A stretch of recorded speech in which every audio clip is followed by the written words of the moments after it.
Welcome to The Good Life. It is our third edition of our podcast, and we want to thank you for joining us.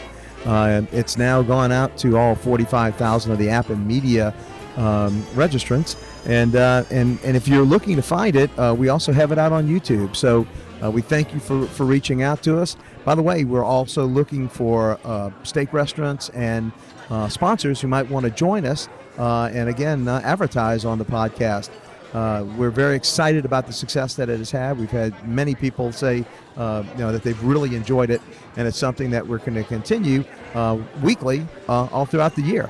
At this time, I'd like to introduce my co-host, Mr. Ray Giudice of Giudice Law.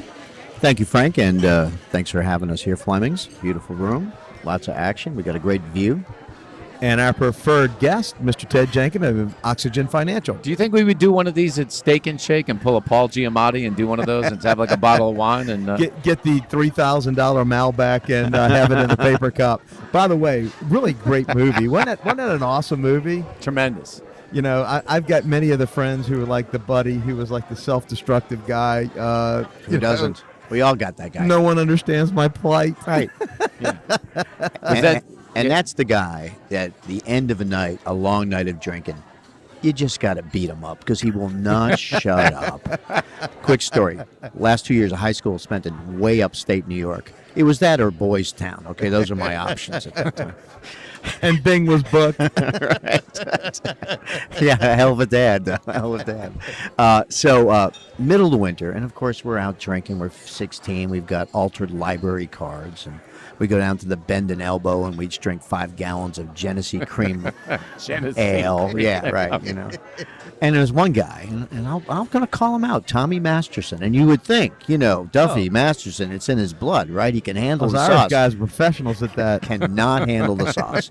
And, we're coming home. It's 4 o'clock in the morning. We can't see, and he's just doing the whole woe is me. And so we took him out of the car, and we gave him a beat down, and then we threw him in a snowbank. Okay, now, folks, this is frowned upon by the law, so don't do that. It's 1974. The statute of limitations. Yeah, the statute run pretty out much. And he's done very well. He's got some minor flashback problems when he sees snowbanks, and he cannot drink a Jenny Cream Ale for some reason. Oh, my God. That is what is called a self-inflicted code red. By the way, I'm looking over here at the monitor. By the way, that's a technical term for us radio folks, monitor as opposed to TV. And I see that our U.S. Open is underway, and Ricky Fowler leads by his 5 under, leads by 2 strokes right now. And what an incredible venue. I don't know if you guys have ever been out there. I went out there once. I never got a chance to play it, but I was out there for a conference. Pebble Beach is just incredible. What an awesome track that is. And again, like we were talking about Bethpage Black, we were talking about for the PGA, it's open to the public. It's a public course. And what a great trip to go out there and swing clubs, do 36 out there on Pebble Beach. That might be one of our trips coming up. Well, I don't play. I do keep a 9-iron in the trunk, just in case. Okay, I keep a sleeve of balls in case a cop calls. It's like, hey, I'm chipping. Do you chip with a 9? I don't know, but it'll make a dent in a forehead.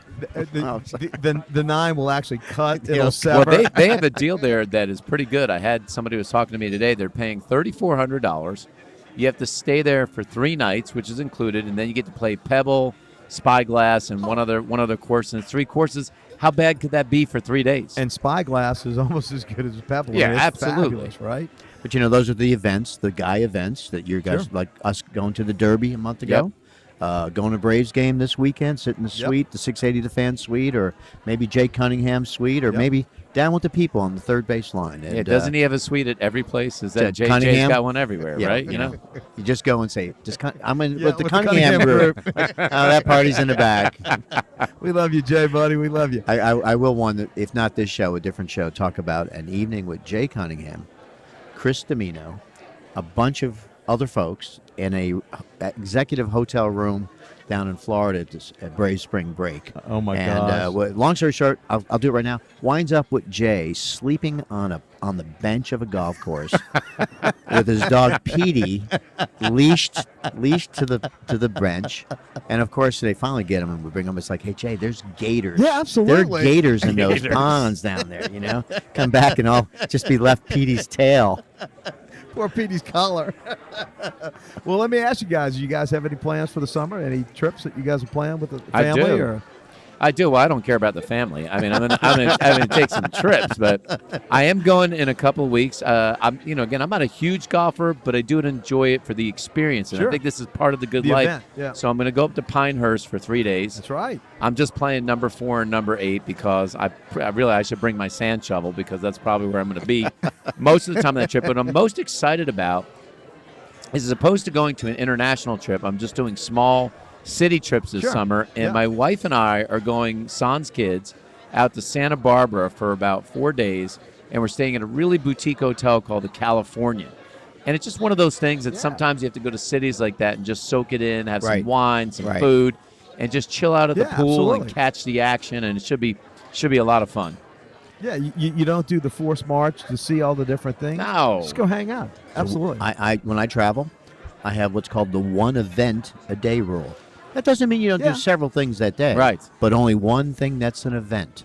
There's a little nap, you Yeah. read the paper, you have a Absolutely. cocktail, a nice lunch, then you do an event, go back to the room, nap, and change for dinner. Now I know you did a resort last year, roughly about this time for your birthday. Yeah, You I was heading down out at again? the Lowe's down in St. Petersburg. Mhm. It's called I'm trying to remember it's a very famous Oh, the the cool Pink Art Hotel. Deco. Yeah, Yeah, the yeah, Art yeah. Deco Hotel. It's Yeah. beautiful. The name will come to us, and a week there is a spectacular. Love Lowe's management. The Don Cesar. Yeah, that's right. Took a minute. Fly into Tampa, get in a car, down to St. Pete. Take great care of you. Beautiful beaches. Yeah. And it's not a place where a lot of families go with their Right, kids. correct, yeah. And so it's quiet. You go to the gym, you work out, you go to the pool, you take a nap. Naps are an important part of my vacations. Well, we're headed back down to New Orleans. We just got back this past 2 days ago. Heading back down for another week. We've got our apartment down in the French Quarter. We love doing that. And then a couple of weeks from then, we're actually going to go to Cancun. Now, that'd be the fun. only problem is I'm starting to get a little concerned about the drug cartel wars that are going into the Cancun. I think I might have to get Rhonda a piece and see if we can actually get on the plane with it and do some target practice by the time we get there. Can you believe this? And look at the poor guys that have been dying in the Dominican Republic. I know. Look, I know the mini bar is kind of expensive, but I don't really be cashing out my chips. I need a pina colada with an eyedropper of rat poison. That's what comes with that stuff. I'm kind of wondering if that's a form of Legionnaire's disease. If you remember, I do there's remember been that. breakouts Right. in hotels. They've had that problem on some cruise ships. It's got a lot to do with the air conditioning systems and water 'cause drainage it's all and things like contained. that. Right, yeah, the mold. And these are nice hotels, but they may not be. The maintenance may not be up to Right, ground. So right. I don't think there's anything nefarious in this. But it sounds like there's that, or some virus that's going around Right. that is just killing people. I mean, it's quick and fast. By the way, this might be a new segment for your relaunch of Court TV. By the way, congratulations, Ray. That's awesome. Yeah, that's pretty thanks. awesome It's not stuff. my gig, but they've invited me in. I've done you a and Vinny? Yeah, absolutely. yeah, there's a lot of paisans in the show, and first of all, Vinny Politano's a professional, Class He's act. great, Class total act. class act. He's a lawyer, trained prosecutor in New Jersey. Of course, I think I did a number of his shows that he had on HLN for years before, led up to Nancy Gray's show at 8:00, and just a total. And it's nice when I do those kind of shows, legal shows, and the host is actually a trial lawyer, not Correct. just someone with Yeah. a law degree or someone who likes the law. And, Not somebody who's pushing contracts around and a that, mahogany table. That's right. Well, that's awesome. Well, we're excited to hear about what the launch was like for you. We've got our drink orders coming up. What can we get you guys? Well, what am I going to have? Are we having wine or We're what? going to have some wine, yeah. Oh, gosh. Are you having a cocktail beforehand? Yeah, I'm or going to is do a it gonna- cocktail. All right. Just give me an old-fashioned here. That sounds good. Let's do Maker's Mark in there. That sounds good. And I'll do a Maker's Mark as well. 3 cubes, splash of ginger ale. Flash of what? Ginger. What are you thinking? I'm going to have a Bombay Sapphire Bombay Sapphire? tonic, lime. Well, Yeah. summer drink. Yeah, well, I also, like that. tonic water has quinine. quinine fights malaria. Appreciate it. Yeah. I'm malaria free. I am proud to I announce. Ray, I had a client that he used to say that down in Savannah. He said, I Yeah? drink in the wintertime. I used to go down and see him, and I said, he'd have wild turkey and lime. And he said, this is my winter drink, wild turkey and lime. And I said, what's your summer drink? He goes, no lime. No lime. I don't worry about the citrus down there. You know, By the way, the fact that Ray is malaria free because That's of his good. cocktail order, Good. it reminds me of the segment on Johnny Carson where George Gobel was on, who, by the way, was like one of the comedians.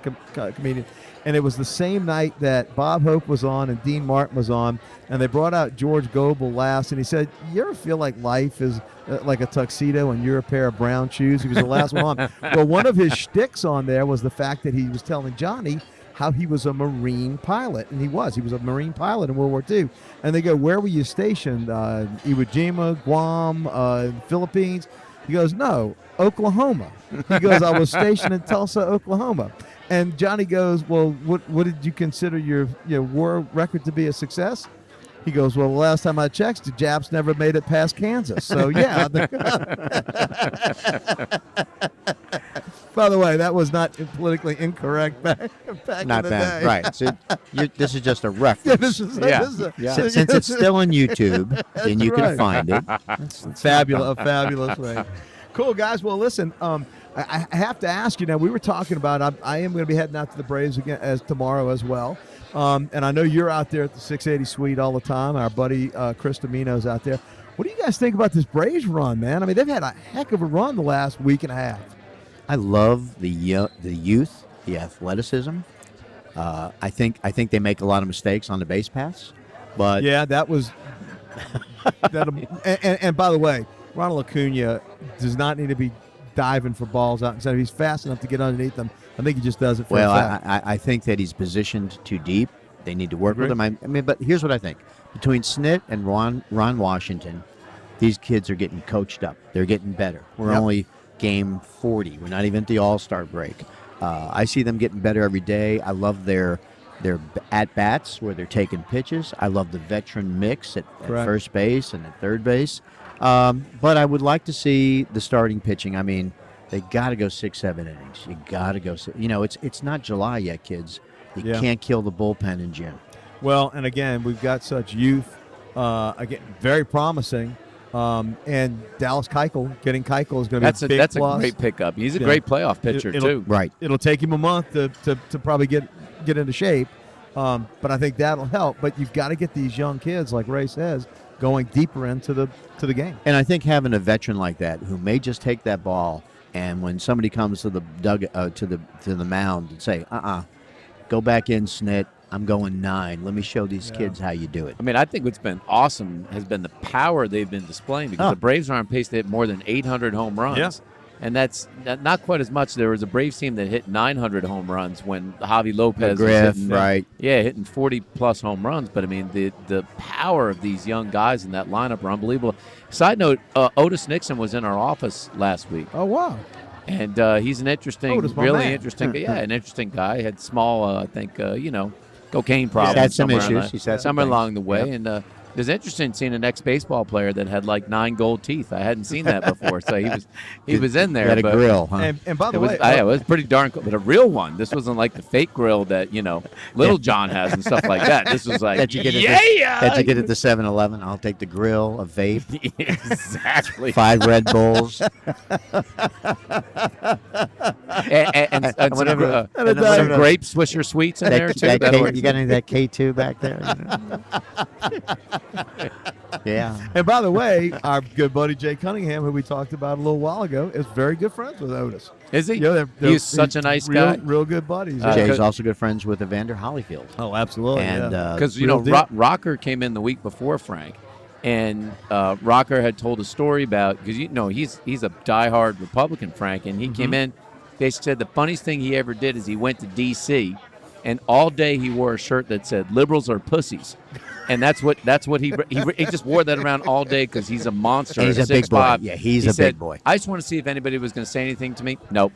Nobody Yeah, said right, anything to him. right. Do y'all remember the story that Steak used to Yes. say about running into Rocker and about there was like an issue? Oh, yeah. I mean, there was At some the Omni, bad at a blood. basketball Yeah, game, right? That's For right. those that are listening, if you go online, the regular guys did a spoof on the Steak Shapiro. Oh, I didn't know John that. Rocker. Southside Steve plays John Rocker. Larry Wax plays Steak Shapiro.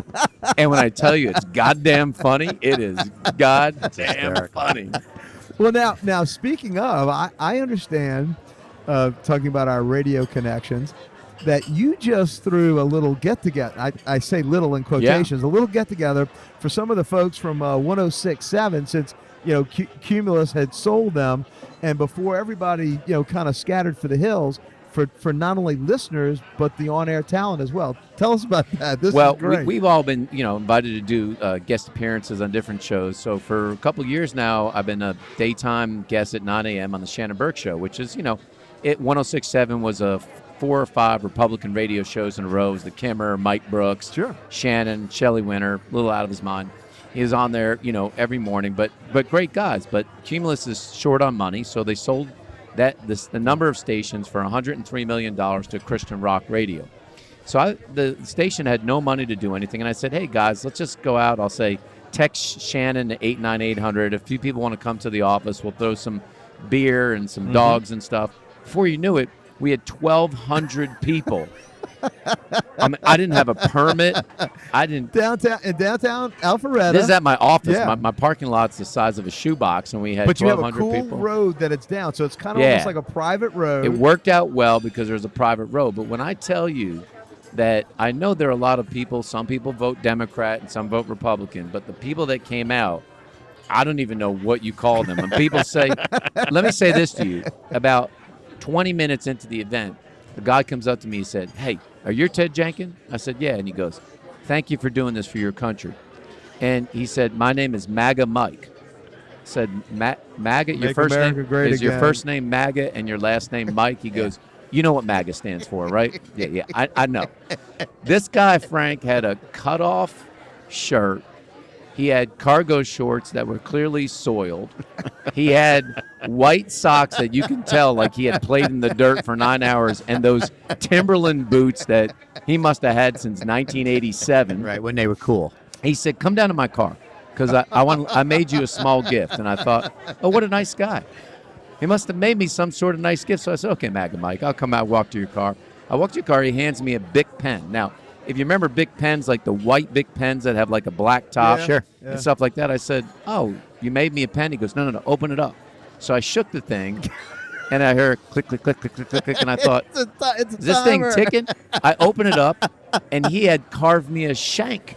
He made me a metal shank is in there. He goes, Oh, here's 6 of Lord. these because let me tell you something, man. They're You coming. never know It's coming. when you're going to need to be in Uber and just stab the guy if he tries to attack you.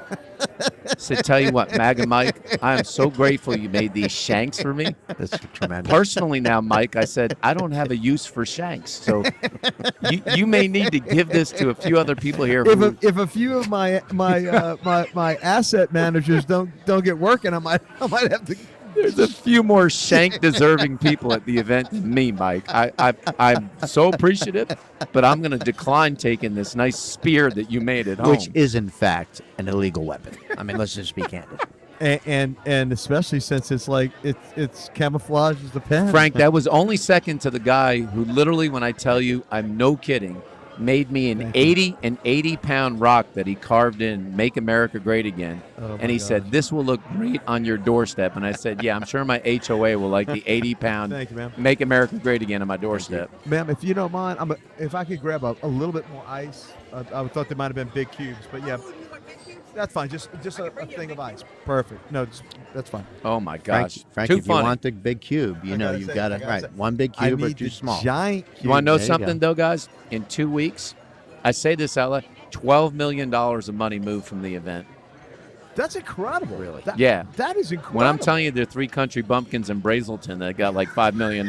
They got come out of the works. it's sitting there in CDM coffee cans out back, and they're ready to put it to use. However, that's a point that I get when folks say, Mr. Giudice, my son, my daughter wants to go to law school. What do you think? And I say, think different, think simple, make something. Make something or do a service that people need. I bet those guys up in Brazelton, they do something. They come clean. Well, they were They carpet clean guys. Oh, They were carpet carpet okay. guys.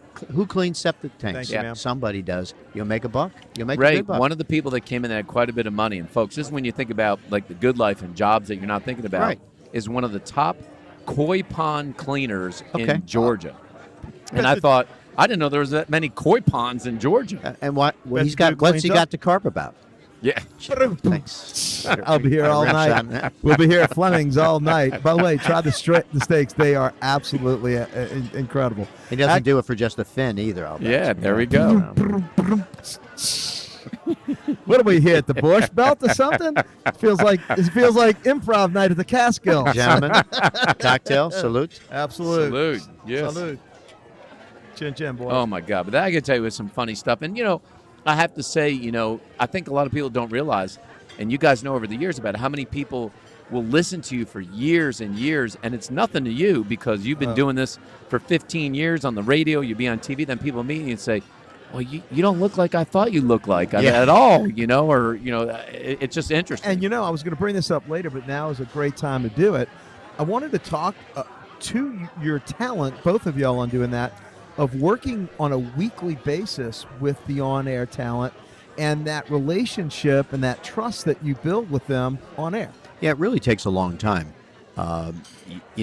We socialize as well with the guys from 680 and Sandra Golden, and we've spent so many hours together, both on TV doing CBS Night Show, and they were on Court TV for a while during the Michael Vick trial. And what I learned as an amateur is that the professionals make you better. You've got to take their lead, their little head nods. Right. I'll tell you who was great a couple years with Chris Rood. Oh, Rude's great. Yeah. Rood is a radio professional. He's a professional in anything he does. Love the guy, and talk about a encyclopedic knowledge of music, not just rock and roll, jazz, blues, and just a nice guy. And from a personal standpoint, he knows a lot of these guys personally. Yeah, absolutely. Not just the knowledge, but actually knows them. Right. I'll tell you a funny story that he told me. He had a band when he was, I think, the Pale White Sausage or something like that. Yep. and he was in a radio station in Orlando. And there was going to be a station promotion where Bo Diddley was going to come out on a Saturday. Bo Diddley. And play. All right. So Rude plays guitar. He's a pretty good guitarist, and his little band was backing up Bo. And so Rude is like, okay, this is my shot, man. Yeah. And he's got his about the Fender Stratocaster, and he's just riffing. And in the middle of the song, Bo stops and turns around and says, "Son, you're playing too much.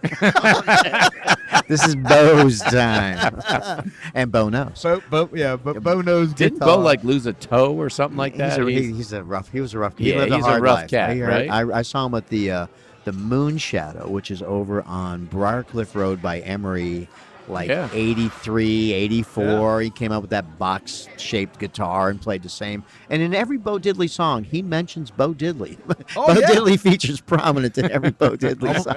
almost third person. Well, it's kind of funny. In 1981, when he did the Blues Brothers, he's in there. He's the pawn shop person when he comes around and Dan Aykroyd's character is trying to get for his that's right, watch. yeah. It tells time in Stad. And Bo goes, well, in Philadelphia, it's worth $50. Great line. But working with those professionals, they give you the little head nod to move on. Yeah. They use the hand signals, Yep. the right inflection, the right words to say, okay, we're wrapping up now, or use fewer words, things like that. Well, and you just get better. And you've worked with a lot of them because, again, our good buddies true. Nick and Chris. Right. When you first went on 680 and doing it in the morning, and then now with Steak and Sandra and B. Finn. The front row, yeah. In the morning. But it's so cool, you get to work with different types of guys, Sure. different styles, right? I mean, our buddy Nick just runs an incredible point. I mean, he's just fabulous at doing it, and he just keeps everybody on point. You don't realize as a listener for years that, the teams, whether it's 2 people or 3 people, there really is an art to running point. And it's just like in comedy. The straight man, the setup person. No, it's not easy. It's not easy running point. They always said Abbott had the harder job between him and Costello. I agree. Setting it up. Burns and Allen. That's right. I think Gracie Allen's unbelievably underrated. Burns had the easy job. He smoked the cigar and said, Say good night, Gracie. Good night, Gracie. Our producer star Daniel is looking at us like, who the heck is Burns and Allen?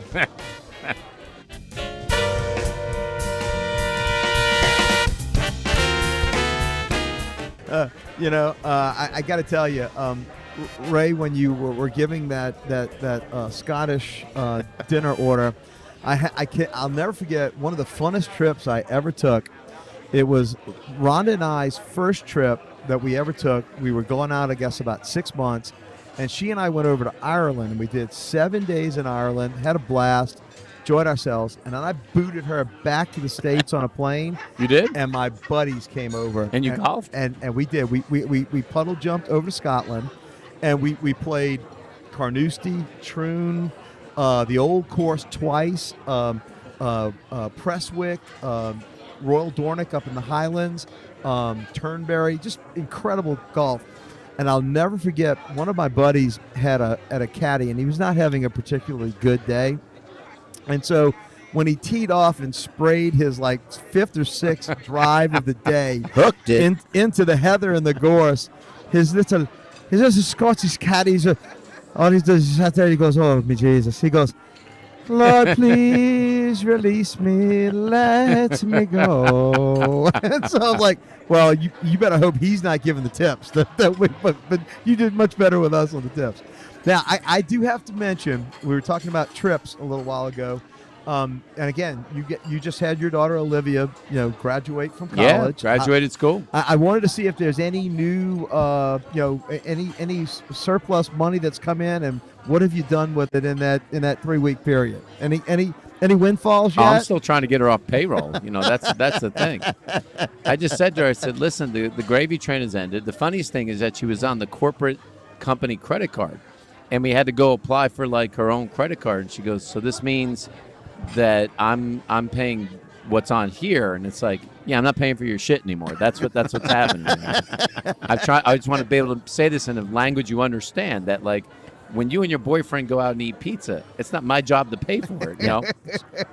In the past we were kind, but no longer. You're out now. On your own. I think it's a beautiful thing. Well, I was in New Orleans because my daughter, we took her on tours of LSU. Oh, it was fun. Those are always fun. She was having a great time, but it dawned on me, I'm in the home stretch of the last one. Oh yeah. And I was like, I can start seeing the stretch. I'm just curving into the stretch. I just got to make it these next 4 years.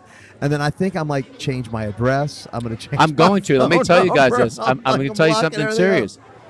I have to have Duffy Realty sell my home in Milton, but my son has a year from now. And this is an awful conversation because I said, as much as I like you, I don't like you that much. You're not coming back.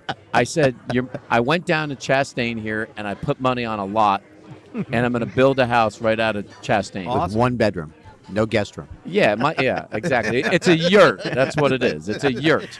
You'll have a shack in the back. But I told him, I said, I'm going down there, and I said, I don't want any yard. I don't want to pay a landscaper $8,000. And I said, your friends have a car. They can drive down or whatever it is. But I'm gonna end up moving down to Chastain. And why not?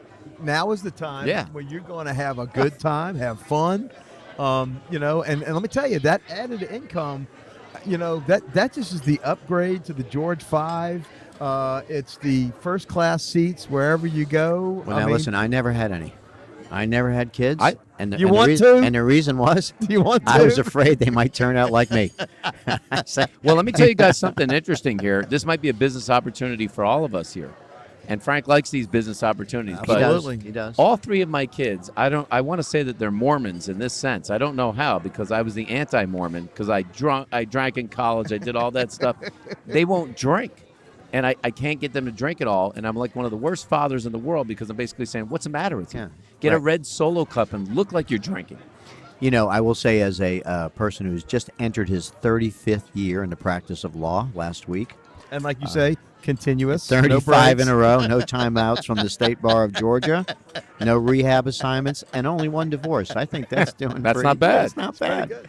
But I grew up in a culture where I mean, at least on Friday, lawyers had drinks on the Yeah. table. Absolutely. During the week, if you didn't have to go to court, I've had a glass of whiskey in a judge's office at the end of a trial. I mean, those are the old days. People smoked, drank, but let me say what's missing. So my little law firm is embedded. We're of counsel in a much larger law firm, 30, 35 lawyers and a lot of great staff, wonderful people. And we have great associations. If I spill them Right. some work and they spill me some work. Pete and and the guys are great guys. yeah, and I've gotten to even meet and just even having 20 minutes in the coffee room, batting around ideas. Do you know this judge? Do you know that judge, etc. But what I notice is at about 5:30, 6 o'clock, after working a good hard day, the young associates, they get in their cars and they're going home, or they're going to play what's that game, cornhole or hacky sack or whatever the hell they're doing. cornhole. Oh, come on. I mean, and I'm like, guys, This gals, is where you're socializing and learning. we're in. next to the Palm, Correct. Del Frisco's, New York Prime. We can have two. We can have two big ones or three. Let's talk. Don't you want to talk about the law, or you want to, check out the scene? Right. They don't. They want to go home. In the corporate sales world, before Rhonda and I opened up Oh, yeah. Duffy, I was Morgan Stanley and Dean Witter and Discover, and let me tell you, when we would do our sales blitzes, oh my gosh, the bars around whatever hotel we were at, when we'd go into like a particular area and work all the big businesses around that area, like we'd be there like about 2 weeks. I remember I did Back Bay in the Boston area for Great area. 2 weeks. It was freaking awesome. And I'm telling you what, we would race to see who was going to get out the quickest. Well, Right. the reason I'm bringing this up is that there's a trend hitting Brooklyn now that we could be first to market here, and they're basically opening up mocktail bars because a lot of the kids don't drink. They're creating all these things that seem like cocktails, but they have no alcohol in them. And I was thinking, let's open up a bar called Zero Proof, and we open it up. It'll have all mocktails, and we'll get these little kids, and they say, I don't want to drink. Okay, well, pay us $14 for some fruit juice, and we'll sell it to you. That is Frank knows the bar business. That is the absolute opposite of what I was weaned on at LSU. I think if somebody came up and ordered a non-alcoholic drink at my LSU bars, they would have Here's an O'Doul's. Go out back and drink. Also I say got your deals right here. there's this new craft beers, and you go to these bars, and our friend Brandon Lewis owns a great restaurant and bar establishment, and I like going there. But you know what? I've ordered a Johnny Walker Black. I want some glass, some ice, and some scotch. I don't need you with a blowtorch heating it up, making smoke with a piece of wood, the round ice cube that takes 20 minutes in a dishwasher to make. I'm here to drink. I'm here to drink. The liquor being poured down the beveled out ice block, and it's like, come on, no. please. Got a piece practiced got law. a piece of time in there and stuff like that. So- I don't have time for this. I Time's need money. liquor, man. That's I could do awesome. something stupid at home. I don't need to come here for the floor But show. that's the whole way it is today. Yep. It's mixologist. It's all about the show. It's, man, just pour me some liquor. Well, that brings us to our first break of the day, and I want to make sure, again, if you're listening out there, if you have a business that you'd like to advertise with us, we'd love to have you come on and be one of our endorsers. And we're also, again, we're here at Flemings tonight, Fleming Steakhouse in Dunwoody, a fabulous place. We've been coming here. I've been bringing Chuck Oliver and a lot of the guys from 680 The Fan here numerous times over Chuck the last never pays, though, does 5 he? or 6 years. Actually, Chuck does. Chuck's very good. Chuck is one of do? the few that Chuck actually may be one of the he few reciprocity. in that industry. Oh, yeah. It's Chernoff that would never pay. The list is lengthy. I have no comment to that. but I will tell you, we've had a great time here tonight. It's always a great steak here at Fleming's. Troy and the guys here have just done a great job. And we thank them for having us here. And like I said, if you have we're having our podcast recorded at steak locations all across town. We've been at the Palm, we've been at Cabernet. We're getting ready to go to Dan Tana's as well. It's gonna be great. We'd love to have you join our group as well. And the first one we pay for, the next one after that, the steaks and the bourbon's going to be on you for all this great advertising you're getting. So when you come on back, I want to ask the guys, and I want you to be thinking about it out at home as well. What was the greatest bet you've ever won? What is the best bet you've ever won? Because I had one that just happened last night that I heard of in the Stanley Cup that is really impressive. So come on back to The Good Life here with Ted Jenkin, Ray Giudice, and Frank Duffy.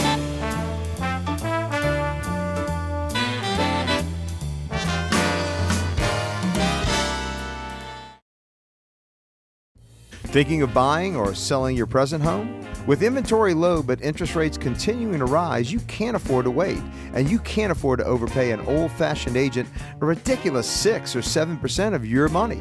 Frank Duffy here, and so is spring. The perfect time to call my wife, the real estate powerhouse, the documented #1 agent for home sales in America over the last 5 years, Rhonda Duffy, and our team at Duffy Realty of Atlanta.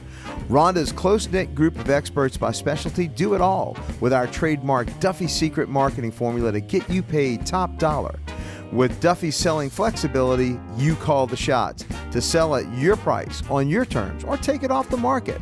And Rhonda's $500 flat fee listing program won't waste your family's money. We guarantee it. 27,000 other Atlantans over 17 years will all testify. Rhonda is your next best move in real estate. Duffy Realty, because money matters.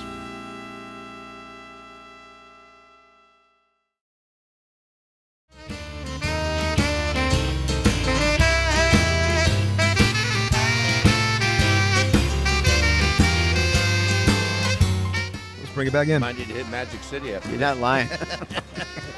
Cinnamon on stage 1, Ebony on stage You know, if you 2. don't have a gun when you get there, they give you one at the door. Ricochet. Cinnamon, TT. Ebony Yep. and Ivory. Colorado That won't on make the- the cut. Colorado on the main stage tonight. Colorado. Cheyenne. They're great stripper names. You know what? That's let's talk about great stripper names. I'm officially going to bring us back on that note. Back to the good life. We'll probably have Daniel will probably add all that in from the break. That was good stuff. But you were listening to The Good Life. It's our third episode. I've got my co-host, Ray Giudice, Giudice Law, with me, and our preferred guest, Ted Jenkin of Oxygen Financial. And Ray brought us back with stripper names. Things. Dakota's a good one. Dakota. Wow, Dakota, that is a Amber, good one. Cheyenne. Colorado. That I just think boots and Yeah. that's why I said baby. Colorado, that's Yeah, good. Leave the boots on. I've always said. There's always a Tiffany in need. Yeah, there's Brittany, somebody- Tiffany, somebody- right. I suppose any state of work, like Montana or whatever Yeah, it is. they're hot names they, when you they, think they all about look them. good. Pennsylvania? No, there's nothing sexy. Not every. Let's break that. You know what? I love you. Delaware, Yeah, man. no, there's those western states. Yeah. Is there even a stripper that works in Delaware? I don't know. I mean, I hope not. Joe Biden will let us know. Yeah. Right? Biden. oh, that's true. He probably hugged Feel all that of them. And their moms. Yeah, that's and their right. grandmoms. And worse, the grandkids. But let's not be political No, we here. don't do that here. But I left you guys on our tees when we went to break. What was the best bet you have ever won? Can you think of it? I can. Yep. Okay. What's yours, Ray? All right. So, in a previous life, I dated a woman by the name of Nancy Grace. Mm-hmm. And in 1986, yes, that's right. Yeah. That's right. Thank you. We had a bet during the 1986 World Series. Mm-hmm. She picked the Red Sox, and I'm, as a New Yorker, even though I'm a Yankee fan, but push come to shove against the Red Sox, I'm going Mets. Yep. More So of a the- defensive move. Right. So the bet was whoever won had to put on their answering machine, kids, for your, at the Smithsonian, there's some answering machines. Your parents may have had one. And it was, my name is, and then she has Nancy Grace, and I don't know anything about baseball, okay? Because she's a baseball fanatic and extremely knowledgeable. Mm-hmm. And so that was the best bet I ever won. That is a good bet.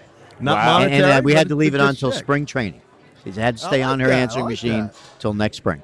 I like that. What I about won you, Beth? $1,000 from my buddies in college, who over a full 24 hours bet me that I could not drink a full case of Meisterbrow. And I did. I drank Oh a my full God. case of Meisterbrow My beer, which, liver by the way, hurts just thinking about it. it's close to the shit beer like Black Label and yeah. Old Milwaukee, but It makes Pabst Blue Ribbon look good. but I did it. Now, I was a little Think bit it's like premium. drunk history in there. I had to throw up at least 3 times while I was going through it, but it doesn't matter. You just chuck it out and start At drinking that point, more. you're a man on a mission. $1,000 then got me a lot of wings at Wing It, in college. So it worked out to be good. Think about all those terrible beers growing up now in the Northeast.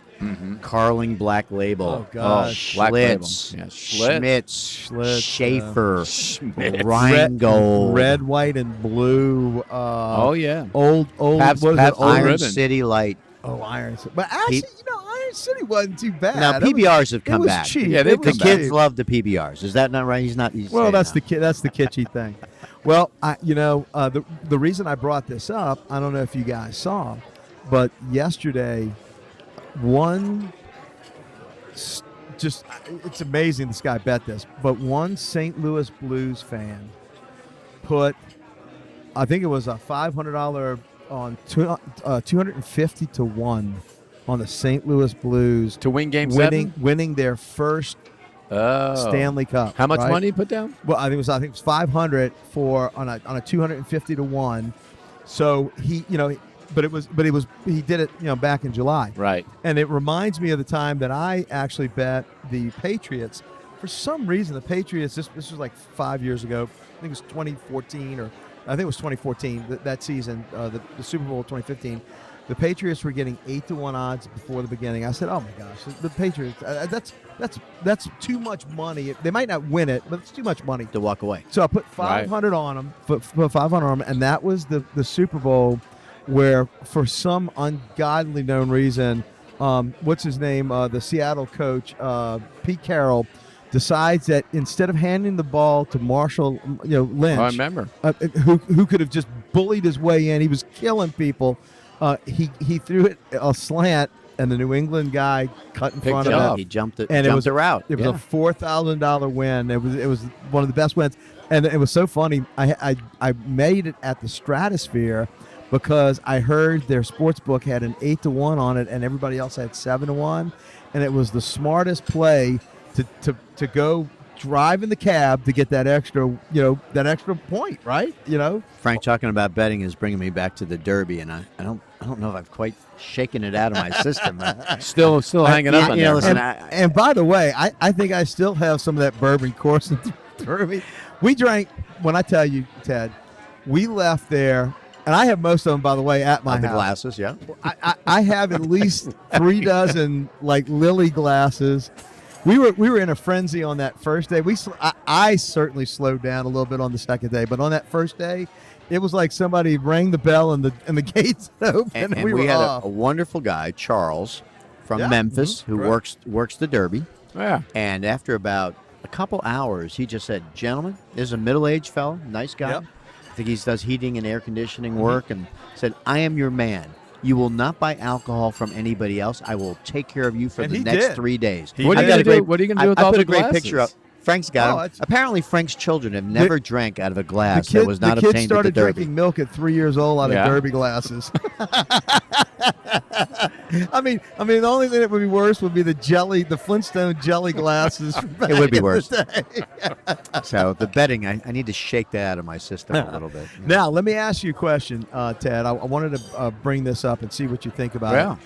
With all the gambling and stuff that we're doing, probably one of the biggest gambles in business just happened, or Trump at least tried to get it to happen. And that was the tariffs on Mexico. Oh, yeah. Can you speak to what that would have done to trade and to our economy?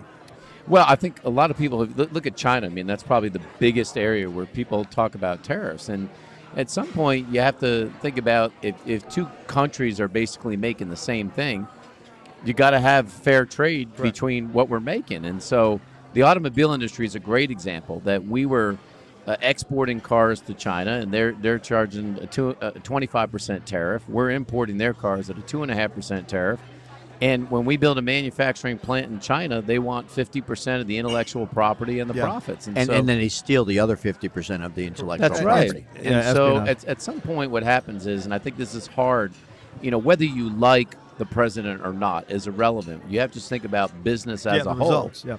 You can complain all day long and say, hey, this is unfair. It seems like everything we make, the Chinese or the Japanese, they make it, and then they make it better and cheaper, and it's killing us. It's like that's exactly the reason for tariffs is that Correct. you have to be able to make back some of that Evens money the to playing even out field. the trade unless you can get, the pricing to be fair. Look, there's also their currency devaluation issue. Well, that's true. Oh, that They are absolutely. absolute cheaters. Yep. Yeah. They've been called out, but not enforced. And again, not to pick on whether I like this president or not, this issue started 15, 20 years Absolutely. ago, and we just haven't grappled with The it. Mexico thing was a little bit funny in the sense, and Trump sometimes probably doesn't mean to be funny, but he is funny because basically was like, here's how it's going to work. If you put more Mexicans that come across the border, we're going to pay you with a tariff of 5%. It was almost like an admission fee to Great Adventure. He's like, if you want more people to come into our country, I'm just going to charge you 5%. But that's just the way he operates. It was like him saying, hey, you want sanctuary cities? We'll just dump all the We'll people dump in the your immigrants. city. And then Right. you Now- like it. This now is they're what a it's gonna look sanctuary. Here you go. So, I think it's hard for people because in business, a tariff is really just a tax. That's all that it really is. Yeah. And saying, hey, and we've got to be able to charge this tax. Otherwise, the trade is not fair. So it's really trying to squeeze that more money out until you get the pricing to be more fair. Well, and how do you deal with a country like China with the yuan that they've really just devalued all of their currency?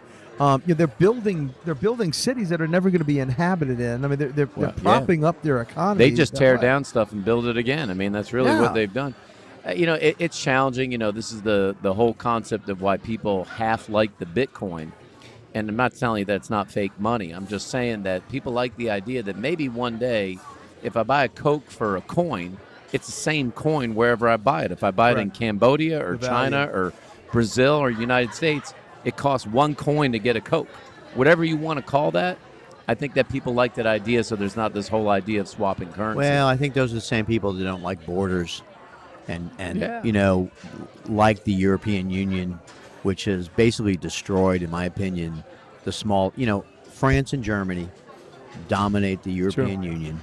And whether Spain and Italy and Greece and England are, running their economy correctly or not is kind of their decision. Sure. I mean, Yeah. that's how I look at that. I mean, they call them the pigs, right? Portugal, help me out. Spain, Italy, Oh, yeah. Greece, right? And okay, but that's their culture, man. Listen, It's I'm their going to tell you culture. guys something. I mean, again, I would try not to give advice on here, but if there was a time to buy euro and you want to hold some cash at your house, the euro is almost $1 to $1. Well, I was gonna say close to 105 $1. is Yeah, it's parity, 105, right, and it's like, hey, at 105, maybe it's time to just hold on to some of that cash. Well, as you know, we shorted it. Yeah. We shorted the euro. I mean, I've made a ton of money shorting the euro because I knew, with the signaling of Brexit Yep. meant that, okay, the EU is Pound at tenuous. $1.23. Pounds at I know. $1.23 used to be $2 to $2, $1. I mean, you right. tell Yeah. yourself either visit Europe or hold on to some cash. Which you know? Correct. and a quick aside, article, We invested in the dollar. Yes, we did. and that's why tourism in Europe right now, people are shoulder to shoulder booming. in Sure. in every major city because you can go there now Yeah, instead of we're- $1.60. We're heading to Italy. I'm going to Italy in the Yeah. fall, and Wonderful. today I went to the bank. I literally got 5,000 euro, and I said, "Well, what's the difference?" Again, I mean, it's $1 to $1 now. Just I Right, might as sure. well just have the euro in my hands. Smart move. When I was married on the Isle of Capri, the euro was $1.34. What a beautiful killer. place. It's a beautiful place. Oh, It's a beautiful I place. I only went to Italy once, and sadly, most of the beautiful part of Italy, we slept on the train going down and missed Yeah. all of it going down. So we woke up in Rome, and we were actually, this was how insane me and my buddy were.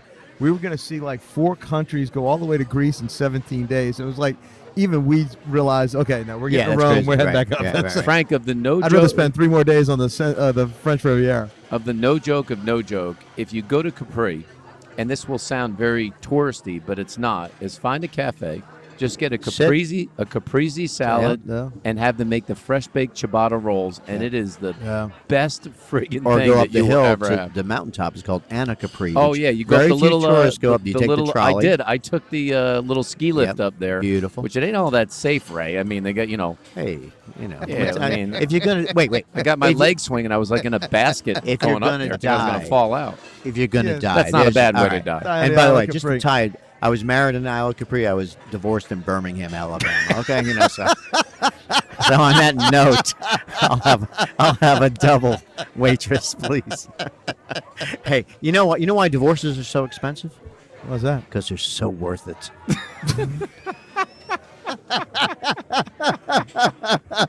Ladies and gentlemen, Mr. Ray Giudice, he'll be here at the Starlight Lounge here in Fleming. 35 years of waiting for the judge to come out. You got to have a sense of humor, man.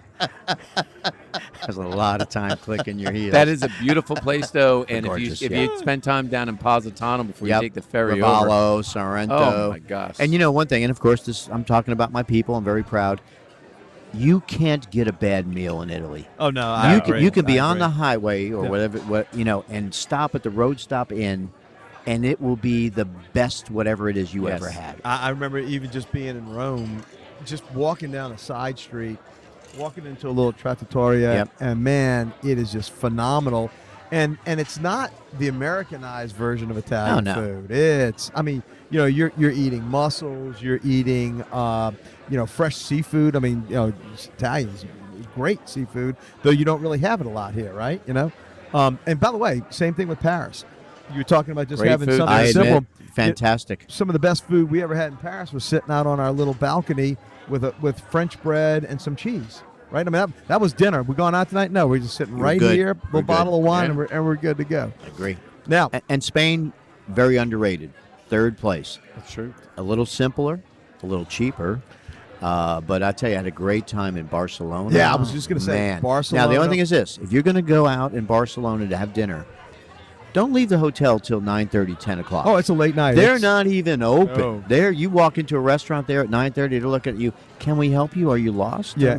You know, we're not slicing the ham until 11:30. It's like a New Orleans lunch. It's 4 hours. You're not getting started till you're about the 2.5, 3 hour mark. amazing. And by the way, the ham That's in there in fantastic. Spain is just, it's phenomenal. Yep. This thin sliced aged ham with the cheese. Oh, dude.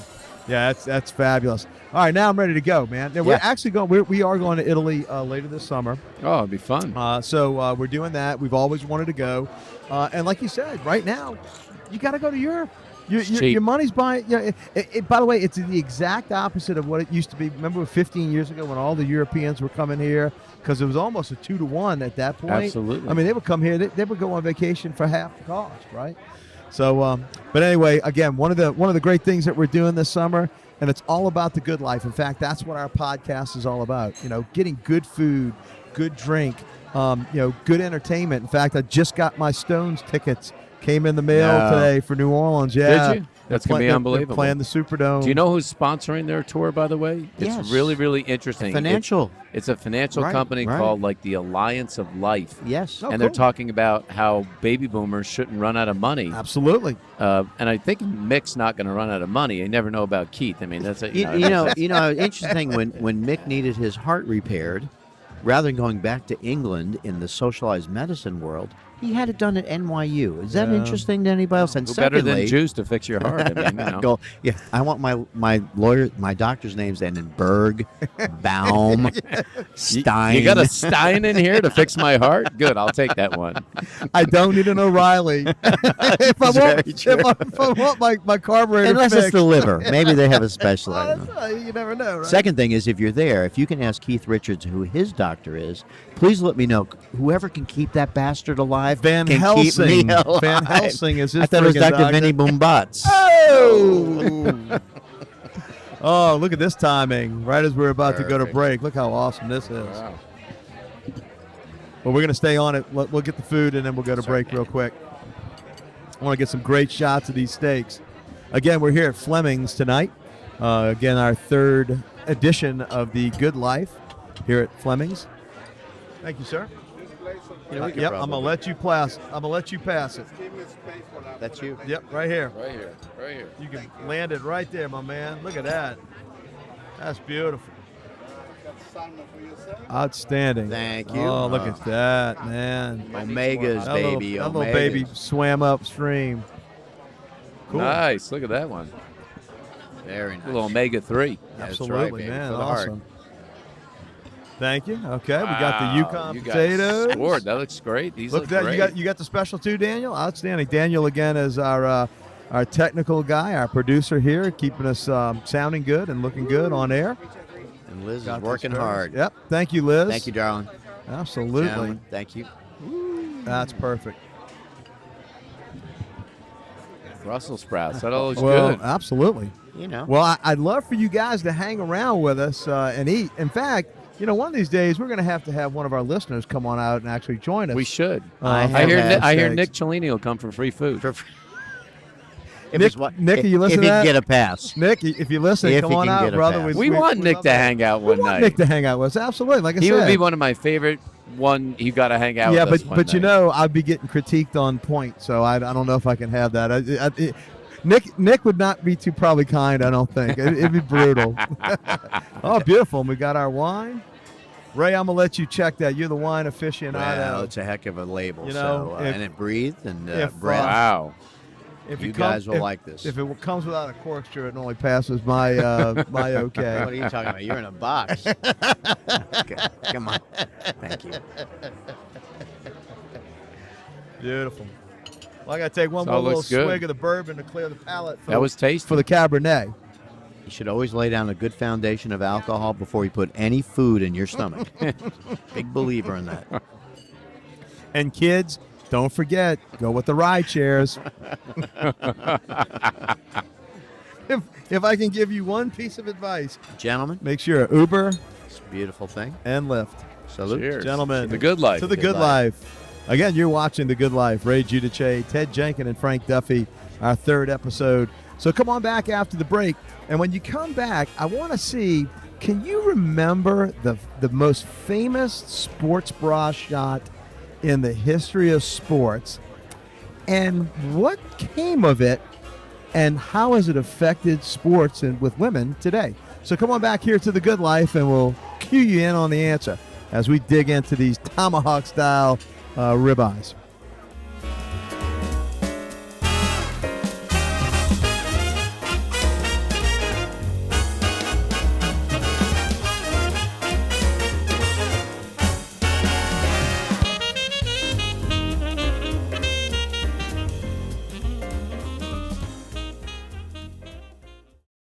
You've built a name for yourself. So has he. You know the best in your profession. So does he. Ray Giudice, 30 years in practice, Emory Law. From divorce to contract law and, DUI, he can put that legal team together for you. 404-964-4185.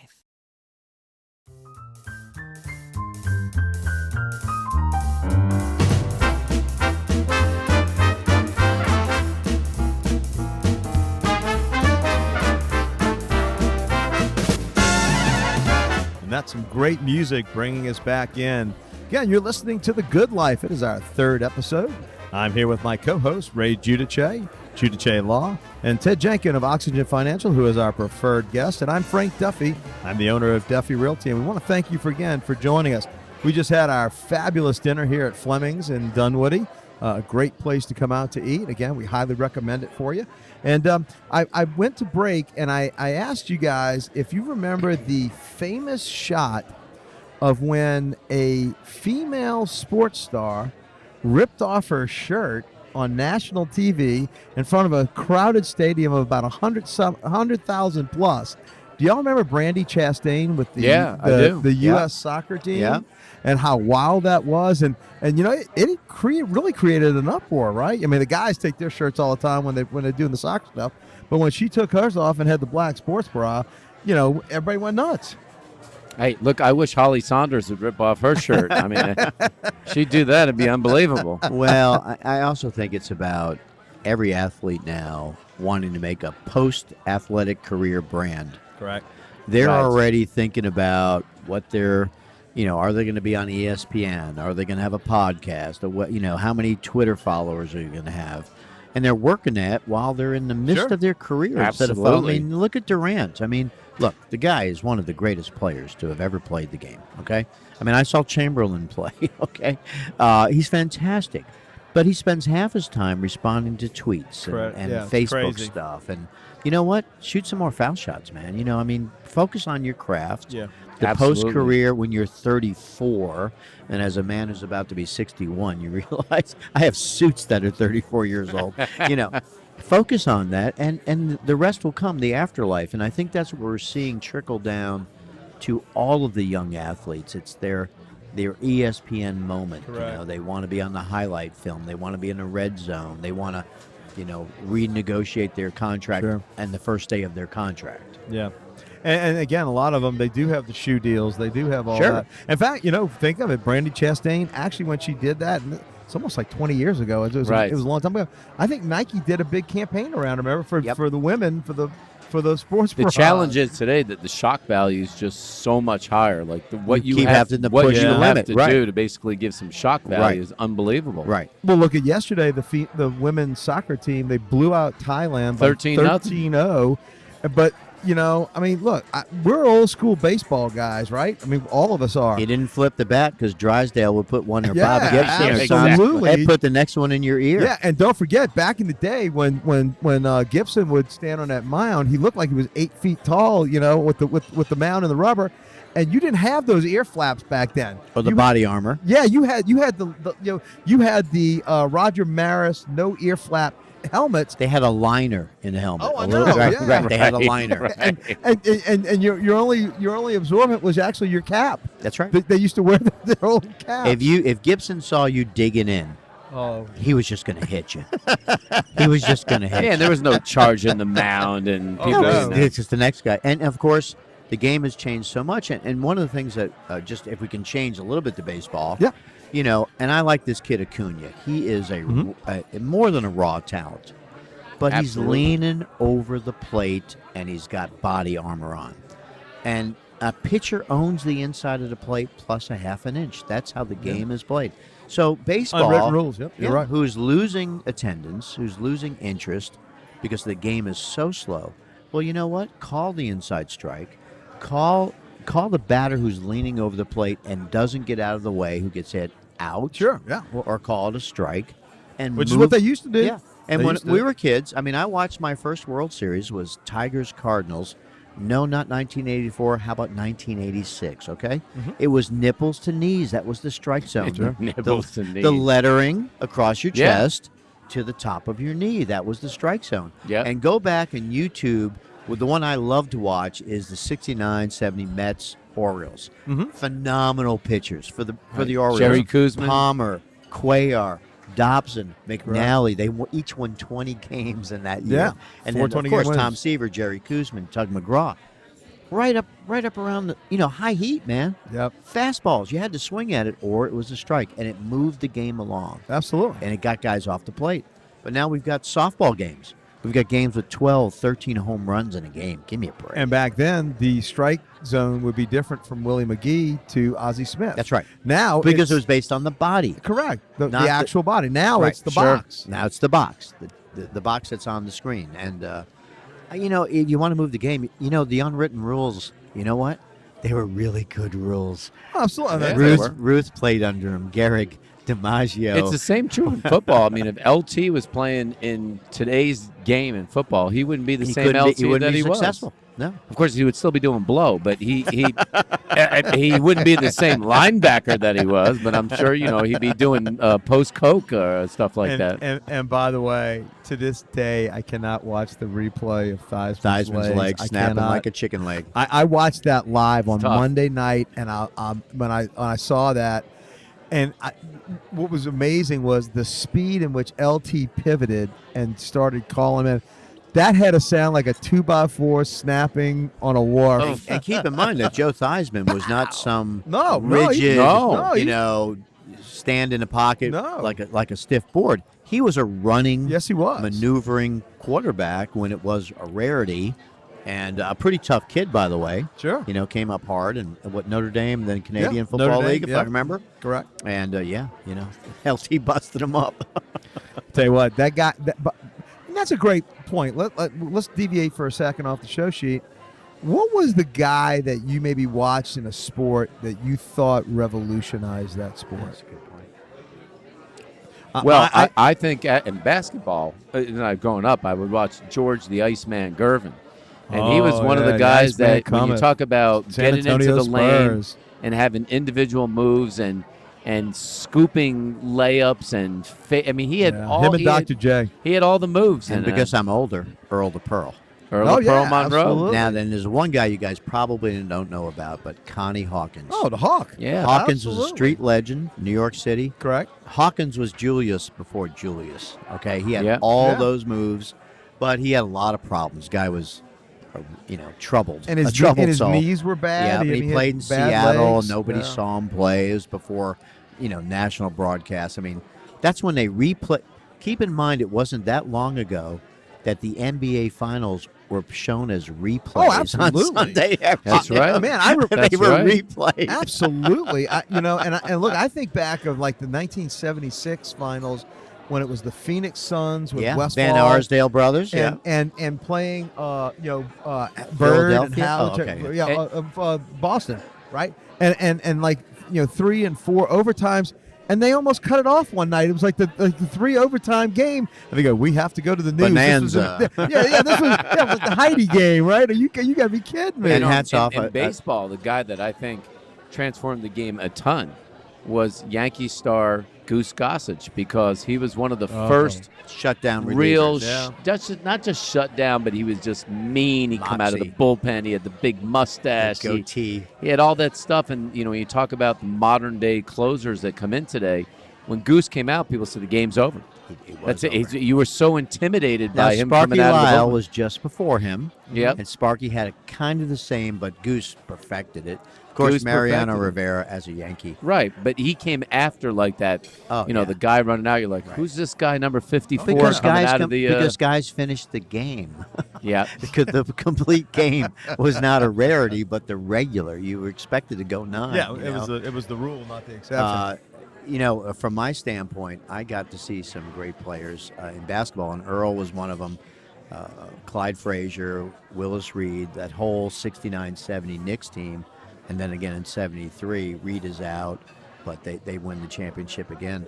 But to me, I do think Jordan changed the game dramatically. I think it's unbelievable. and I was, when you see a great athlete, I used to go down to the Omni and you'd see Bird and you'd see Jordan, and you knew they were stars, even if you had never heard of them, just the way they moved, and interestingly, the way everybody else moved and reacted to them. Not just in the game, even Right. during the timeouts. Sure. How the refs would, say something to Bird like, you got it going tonight, that kind of stuff. They were the sun, and everybody else were the That's right. orbs. Well, It's you had really guys interesting. even in other sports like track and field. You had guys like Carl Lewis. Yeah. And, nobody thought Yeah. about running 100, 200, long jump, doing all these things. And Carl Lewis did it. And, Right. and he was a hated guy. People didn't like Carl Lewis at all. Yeah. And I tell you, another great guy in his sport was Edwin Moses. Oh, doing yeah. the hurdles. Yeah. He was just he was a Unbelievable. monster. I think, though, the most revolutionary athlete in his sport was Muhammad Ali. Oh, What he changed, not only the social aspect of it all, but the actual approach of a boxer. Instead of going toe to toe, it was almost kind of like the Revolutionary Army when they would march in lockstep and get cut down and fire. And then by the time the Civil War was, even there was still some of it, they were smart enough to get behind the trees. Well, that was the thing with Ali. Ali didn't do the same rope that everybody else did. And I'm telling you what, though he was known for the rope-a-dope, when he Yeah. would connect on a right, unbelievable. they said it sounded like a howitzer going off. YouTube the 2 Sonny Liston fights. Oh yeah, The Yeah. first one in Miami, yeah. and then the next one in Liston, somewhere in Maine, like No, it was a bizarre. some yeah. little town in Maine Yeah. that had like 2,700 Maybe people Daniel in can the, pull in the that up. armory, and that's the Phantom Punch. Yeah. That's the jab.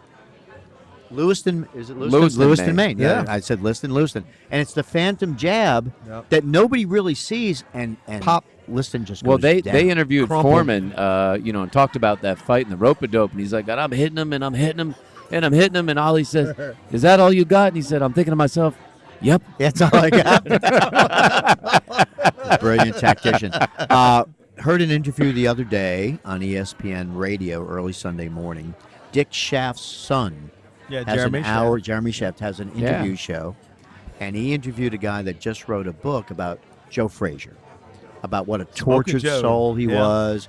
Joe Grew up Frazier? so hard, up on the streets, really on the streets of Philly, Philadelphia, and how the whole racial issue of Ali calling Joe, and Uncle Tom, Yep. and of course Ali did his time being out of the game for Correct. not wanting to be involved in the Vietnam War, and really fascinating story. And what he did was interview. He said, if I don't do this book now, everybody that knew Joe Frazier and Ali will be dead. And he's right. Yeah, I mean, look, they're all, it's the 60s, man. It's the early 70s. And what warriors the two of them were.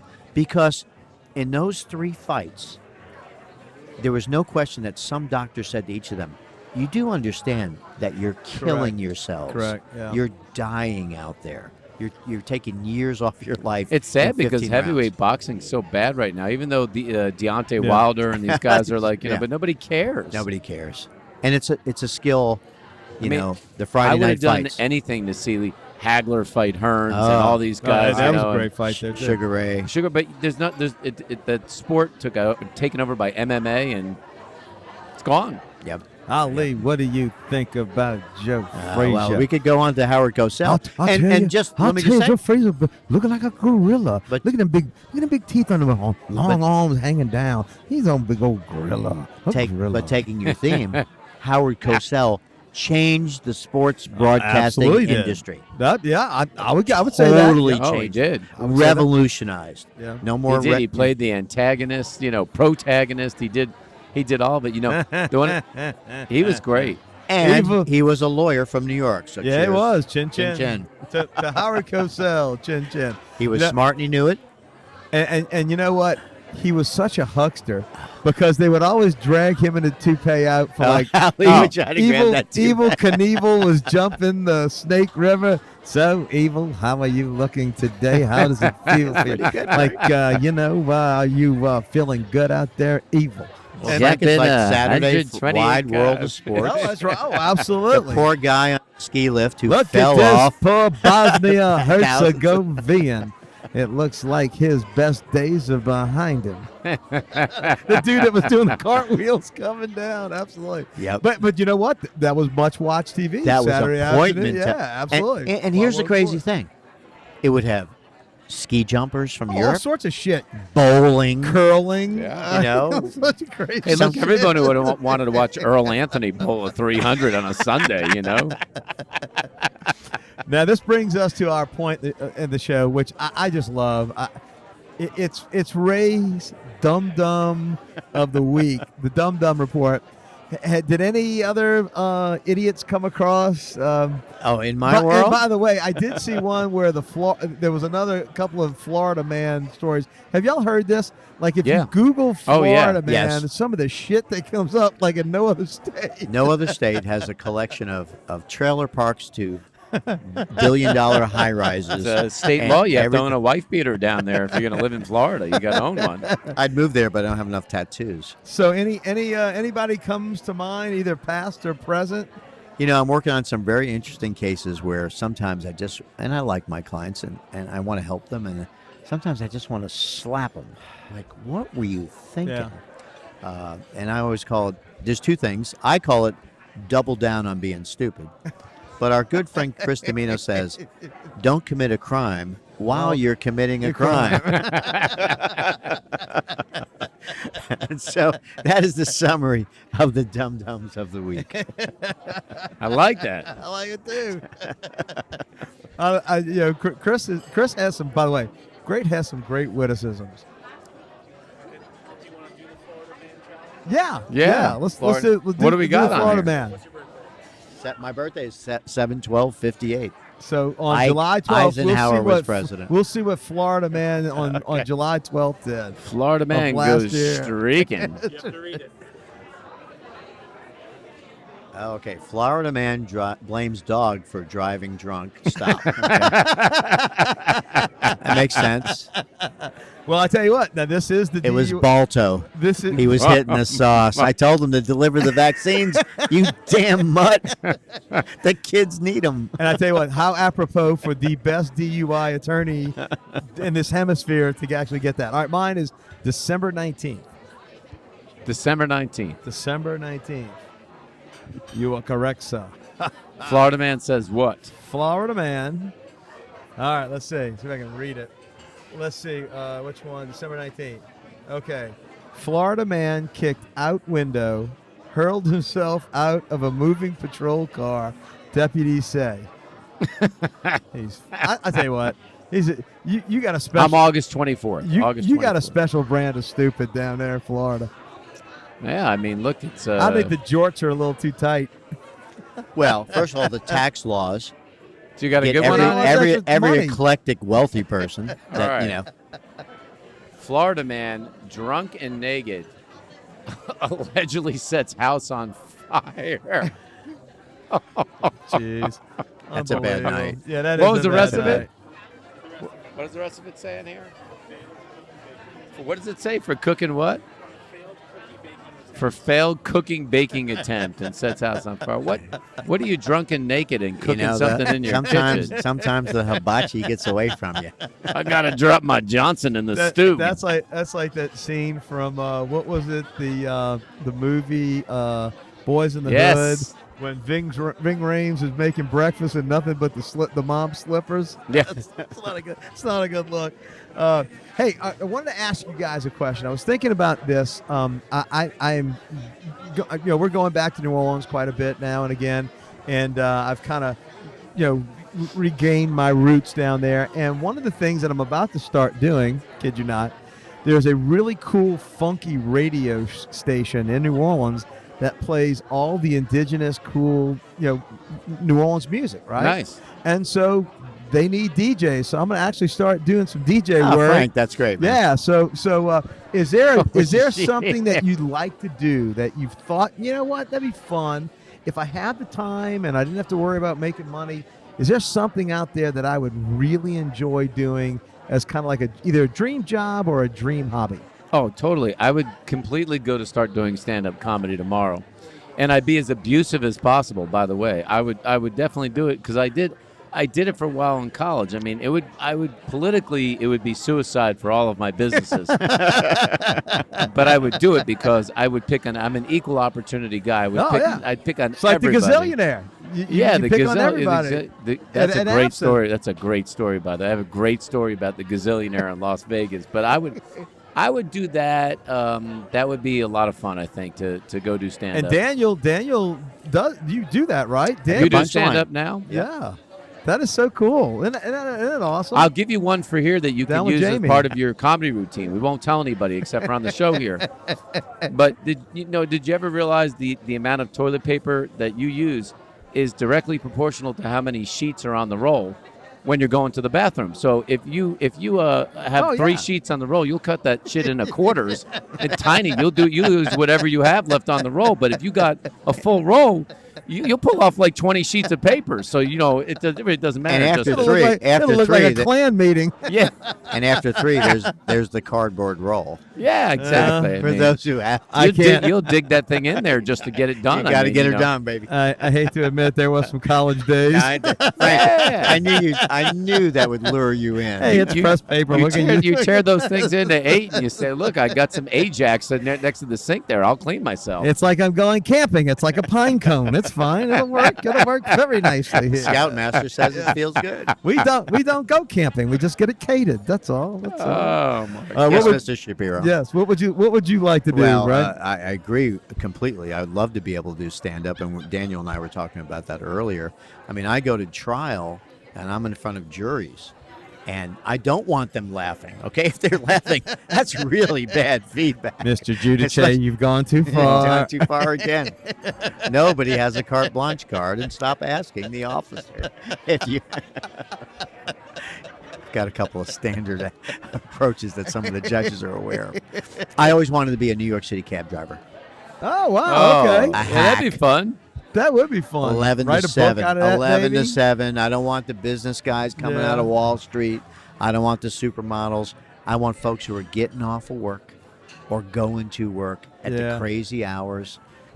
Back in the day when there was a checker cab. with Yeah, the the two real little cab. suicide seats in the back. Absolutely. If you do it, I'll come up with your cab name because I just need to pick out 7 consonants out of the alphabet. Exactly I don't even need a vowel. And what's I your got name? vowels. It's a and the symbol for boron. I mean, it's you don't even know what it is on half those names. I can't explain them. However, they And can, Ted they never can got a get you around dinner. this city. I never got a dinner. I did, however, work in the Lower East Side of New York, unloading fish trucks in 75 and 76 during the Son of Sam killings. Oh, And know, I bet it was that a tense was little interesting. time. Yeah, It was I bet like- it was. You didn't stop at the stoplight. You just kept rolling. Well, especially in the summer because it's so freaking hot in the city, right? It was hot. So everybody was riding around back in the day with their windows And you're in down. Palace Station Wagon, windows Oh, down, yeah. a little spring and stream. Palace station wagons. Yeah, Nobody know? cared about getting Some killed. When Rheingold. nobody know? cared. Drive through the Bronx, you're already taking your life in your hands, Absolutely. Y'all guys want another little top off? We love it. Yeah, we that's love fine. it. You know, It's guys, about- have you ever been to Absinthe? Did you go? Thank you, Liz. Did you go to Absinthe in Yes, Las I did. Vegas? Yeah, on your advice. Oh We my went God! there, Let it me was tell you funny. what, Ray. That is the best show in Las It Vegas. that really is. Nobody It's knows in about. front of Caesars. It's the big tent. in Front of Caesars is Right. a tent. It's about 16 rows. It's basically Thank part you. vaudeville, I would say, and part Cirque du Soleil. with improv And the thrown guy that runs it, they call him the Gazillionaire. He's almost an Andy Kaufman lookalike of the Andy Kaufman knockoff of himself, right? And Correct. it's the funniest thing in the world. So my sister turned 50 and said, the biggest thing I could ask from you, Ted, is I want your time. So I want you to come to Vegas with me and Mom. So I went to Vegas with my sister and my mother, and I said, I'm going to take you. We're going to sit in the front row of Absinthe. And there's only about 12 seats in the front row. It's a tiny little circle in there. And the Gazillionaire picks on everybody. He makes black jokes, Jew jokes, Asian jokes. He goes, Loving the guy. you're Asian, no photo, no photo. So he did some jokes, and apparently I'm having a cocktail, and my sister didn't laugh. And he says, "Oh, you don't think I'm funny, huh? I'll show you what's funny." He gets up, and couldn't even believe he did it. He started banging his Johnson right in my sister's face, God. going away. My mother starts dying laughing. He steps down. He goes, "What? You think I discriminate against old bitches?" And he gets up on the seat. He starts cranking his yanker right into my mom's face, and I'm thinking to myself, this is the best $500 I ever spent in my whole life. I got the Gazillionaire putting his jockstrap package in my mom's face, and I'm thinking, this is the best. With makes the up for gold those tooth, makes up for smiling. those crappy gifts of pajamas for Christmas back in the day. Here you go, Mom. Here you go. That's why, sometimes, look, guys, you have to spend to get front row tickets or sometimes to a sports event or a That's where concert. the 'cause- action is. And just sometimes you just don't know, and there are going to be those experiences where it's like, Yep. that is the best Yep. part of life. You Yep, know, absolutely. you can't. I don't care what house you own, what car you drive. Yeah, you can't. absolutely. It's experiences. Yeah. Hey, one You thing can't I'm gonna take do it with you, brother. One thing I'm gonna do this weekend. Highly recommend. Haven't seen it yet. The Atlanta Symphony Orchestra Oh, playing ASO. to Casablanca. Yeah, awesome. They're playing Wow. the score Yep, while awesome. Casablanca is on the big That's screen. awesome. Wow, that's behind. cool. Yeah, I'm excited. They, for they, orchestra they, seats. they did one a couple of weeks ago for Jaws. They did the Okay, exact. Now we didn't yeah. go. We were thinking about going. We didn't go. But the symphony, they basically They take the movie track or the Yeah. soundtrack off of the movie, and it's the symphony that plays. Wow. Casablanca. That would be really cool. That'd be I really think that'd be cool. good. Yeah, that's neat. You guys going? Somebody's going. Yeah, somebody's going. Yeah, I won't- somebody's I won't, going. I won't say who. I bought two. Yeah. I bought 2 tickets. Yeah. Can we leave it at that? It's you in aisle 2. I mean, it's- Right up front. Me and you and aisle 2, darling. You see the guy with the cymbals? I represented him. I got him out of that moonshiny thing way back. Are you guys in the looking out in day. the crowd here and thinking this is a Rodney Dangerfield? I It's tell you, I got the no respect dance of the at all. living dead. You must have been wild before electricity. You want to make $14 The the hard way. How's it going, Rabbi? Hey, He says, hey "Good." Wang, don't let him know you're a Jew. I mean, that's my He gets he favorite. pats me, goes, "Good boy, nice boy." Now I know what tigers eat. They're young. And He's from the good side of the wall. This hat, what a hat. What do you get with this hat? A bowl of soup? Oh, it looks good on you. Well, I never. Hey, guys, y'all come on back. We're getting ready to go to break. Before we go to break, I want you guys to be thinking of this. Now, I was talking about seeing the Rolling Stones. it's not going to be too much longer. That genre of 60s bands, they're not going to be around anymore. I mean, it's amazing the Stones are still performing 75, 80 years old, right? What group, either alive or dead, that's soon going to be going and stopping? Like Elton John is stopping now. A couple of the other ones that have stopped. Who would you like to see in concert if you had a shot? Either already retired or passed away, or here that you might not get a chance to see that might be gone by the time that you get tickets. Cool.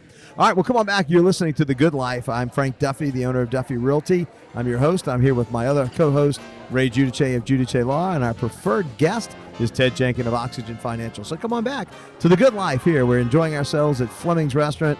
Again, enjoying good food, good wine, great conversation. Again, things that interest guys. And if you like what you're seeing, join us next week. And also, again, let us know if you have a business that you'd like to advertise with us here. We'd be more than happy to have you as one of our sponsors. Thanks a lot. Come on back.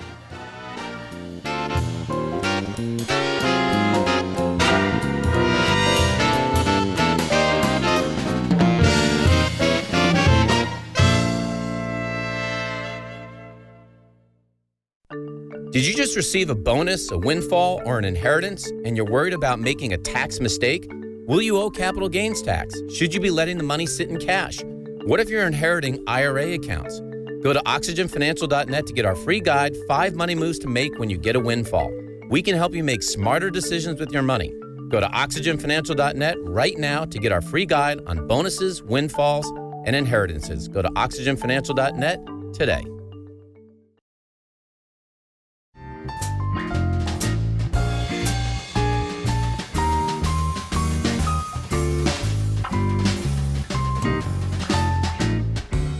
Welcome back. You're listening to The Good Life here at Fleming's Restaurant. Again, we're the men about town here in Atlanta. It's all about enjoying ourselves. We work hard. We play hard. I'm Frank Duffy. I have Ray Giudice with me and Ted Jenkin. And before we went to break, I wanted to have you guys stop and think, if there's a musical group or a solo performer that might not be performing anymore, or might be retired, or might be passed away, or might be getting ready to retire and then might not have a chance to get to see him, who would that person be that you'd want to see? Now, I know this because I was actually thinking about this a couple of weeks ago. And there were 2 bands on completely opposite sides of the spectrum that I haven't seen that I wanted to see. On the rock and roll side, I really wanted to see AC/DC. And and the thing is, like, what happened last time, the concert got cut short. Yeah. But now apparently they're going to make a reboot and come back. And for me to hear just, rock and roll ain't noise pollution and just all that kind of, I just want to hear it. It would be great. Now, on the other side of this, I thought these guys were dead, but apparently they're not. And I was cruising along one night, and I just happened to put on the original Van Morrison. Oh, yeah. And I got to tell you guys, I was very close to getting tickets to go into the Hollywood Bowl because they were playing out there at the Hollywood Bowl. And I just thought, you know what? A casual night, Van some Morrison wine. is the king of smooth, It would just be such a cool, casual concert to go to. So those are my 2 right now. If AC/DC comes back, I'm going to see him. And now I'm going to figure out how to go see Van Morrison somewhere. And Morrison, what's really cool is he does do a lot of concerts. I mean, you'll have a He's a good working shot. man. Yeah, he's a working man. That original Van Morrison album, there isn't a bad song on that entire album. It really is good. I love Domino. Who's yours, right? So I'll do 2 quick ones. One would be Tony Bennett. Yeah. Who I saw was him play in- Lady Gaga. Yeah, Still cranking. It's amazing. I think he's better now than he was 30, 40 years ago. He's got it.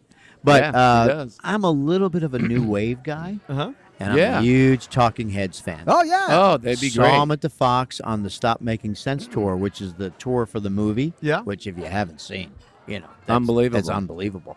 And those, look, again, I always date myself. I'm going to be 61. So they're in their mid to late 60s. Sure, yeah. Yeah. People die, No kidding. That'd be great. That'd be a great concert. And I'd like to see them around. They still got it. Unfortunately, David Byrne, who's, I think, a genius, but he has so alienated himself from the rest of the band. And, they've got the Tom Tom Club and all that going on. But, boy, if they did a reunion The Talking Heads fans Yeah. would come out of the woodwork. Oh, And yeah, we're they big. would. We're big. You're back when I owned bars at LSU, right in the mid '80s. They were in the wheelhouse. I mean, we must have played them every other song. I mean, it was such a, eclectic sort of new wave, but it was popular new wave, right? It wasn't obscure, but I mean, people would just go nuts. I mean, over Oh, it. yeah. Those one of the CBGB's bands that came out of the Lower East Side of New York. They were at the Rhode Island Institute of Fashion, and if you look at some of their early videos, they're wearing like polo shirts. Oh yeah, oh, yeah. Khakis. They were so cool They're that such they were nerds. they were so cool that they were actually normal. I'm gonna see ELO in a couple weeks. Wow, Oh, yeah. Jeff They're Lynne, playing at State right? Farm. Right. You didn't realize that every song they had about a 3-minute and 23-second instrumental before it got to a word, Because, for 3 minutes. It's like, is there a song here or what? Or you got, They were almost the Beatles, as they like to Yeah, think of themselves. But Evil Woman's a great song. Oh yeah, absolutely. Well, and I was fortunate to talk about people who pass away and the band's not the same. The Eagles came to play at They did, 2 years ago. at Phillips before Glenn Fry died, and my good friend Dave Cohen, who is the my Voice of Georgia State Eagles, Yeah. right? Great guy. was my my rep over at WSB. He got me tickets, and I took the kids. My son actually loved the Eagles. There was a tribute band that came and played our Right. little amphitheater up in Big Canoe, and it's called Seven Bridges. And he thought it was so cool. Well, I actually forced marched my daughter and son down there. It was a Monday night. They both had school. Probably I should have been called DFAX, would have probably called me. but the daughter fell asleep to the last 3 or 4 songs. But my son and I watched them, and of course the Unbelievable. last one, Hotel California, it was fabulous. But if I were to say if I could have one night, a 2-hour set, it would be the Rat Pack and the Sands, watching Dean, Frank, and Sammy and Joey Bishop go at it. Peter Lawford. And by the way, they had on YouTube. If you look at it on YouTube, just recently found, it was one of Frank Sinatra's, basically storage cabinets. Nancy Sinatra found the video of a charity event that they did for I think it was called Hope House or something in St. Louis, which was for ex-cons to be rehabilitated back in, and it was one of Frank's big Right. charities. I can't. It's Hope House or something like that. But they did the charity for that, and literally almost everybody in the audience was a made guy, right? But they did it, and they captured it on kinescope, the old kinescope. Wow. And so if you ever get a chance to look at it, I'll it look is at that. literally That's cool. it is like a documentary of a 2-hour concert. But And a quick aside, if you are drinking heavily, YouTube Nancy Sinatra's "These Boots Are Made for Walking." she It was was hot back then. Yeah, she It will was. change. Any bands that you never It was- need to see? Do you have any that you never need Nickelback. to see? Yeah. I was Chance the Mother rapper. I don't need to see that unless I want to get high and sleep on a lawn. I don't need to see that. And stuff. I'll tell you one. Keeping it in the Las Vegas vein, one of the most disappointing nights I've ever had listening to someone perform was Wayne Newton after his Oh. voice Ah. went. I mean, how can you sing with all that plastic surgery? It was, and this was even before the facelifts. Did he and do all of this. Dankeschön? He did it. He did it all. But I'm telling you what, his voice. Now again, I don't know if it was that he just happened to be strained at that time, or if his voice had gone. So that you know far. how he got to start? The Carol Burnett That's show. right, that's right. Little pudgy. Did he? Yeah. Come out. He was 12, 13. Yeah. And he sang Dankeschön. That's I right. love that show. Dankeschön. And then he became a favorite of Johnny Carson. Carson would loved have him all the time. Carson loved him.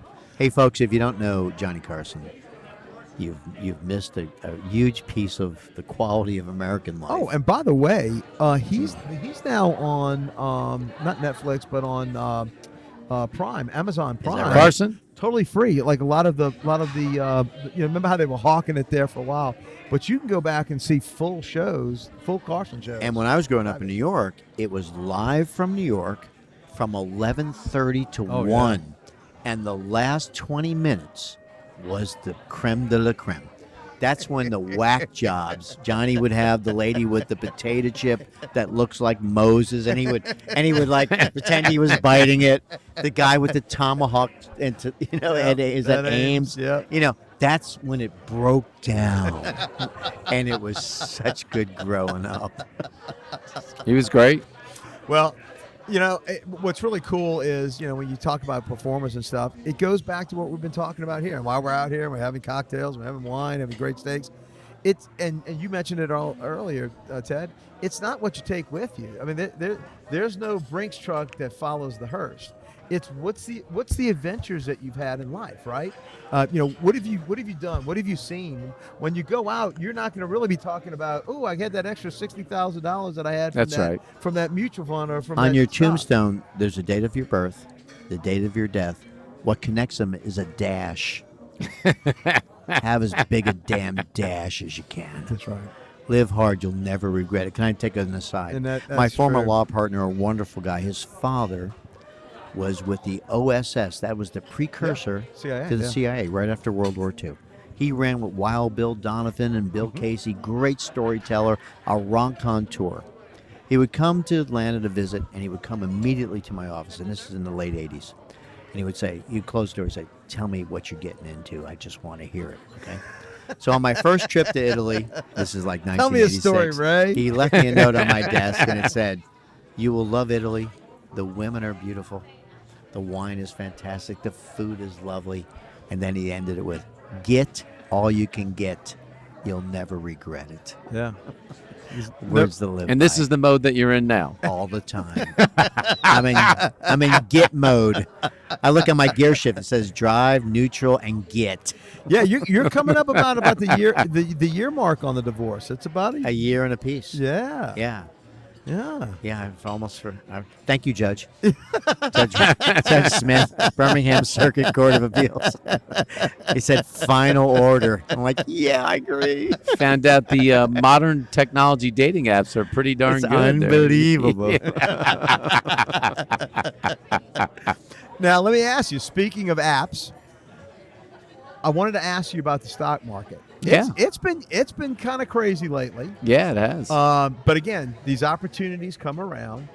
Are you seeing anything out there, any particular sectors that we can, like we shared great business advice with people on our first show. Ray and I wanted to pick your brain as far as any good, investments that are out there right now. Any different sectors that you're seeing? I know we talked about the pot industry on our last show. Is there something Only going to get out there- better. Yeah. Is there something out there that you're seeing that's going to weather these downturns well? Well, there's a lot of players that are in this genre, but for sure, people talk about technology, and there are lots of different spaces within technology. But I think people have to realize that it isn't just a trend; it's an inevitability that cable is dead. Yeah. And as cable dies and people move into a completely wireless streaming house, Yep. you have to ask yourself what players are going to be in that game, where they take care of your home security, they take care of your TV, you're able to have interactivity with the home device, and there are big players that and they're the big boys, and then there's going to be a lot of small players that are in there as well. So Yeah. anything that's in and involved around that, whether it's a smaller company or a bigger company, is going to be really good over the next 5 years. Well, you're seeing a lot of the fallout of DirecTV and a Yeah. lot of the cable companies, What- and like the HBOs and stuff. That once Game of Thrones went off, you saw a lot. I mean, of AT&T people, just went to a $16 to $17 streaming service, but you're seeing companies like Roku and other companies Sure. doing incredibly well. And that is what you're going to see here in the next 5 years. But they're the pipeline for the content, and choosing who the content producers are.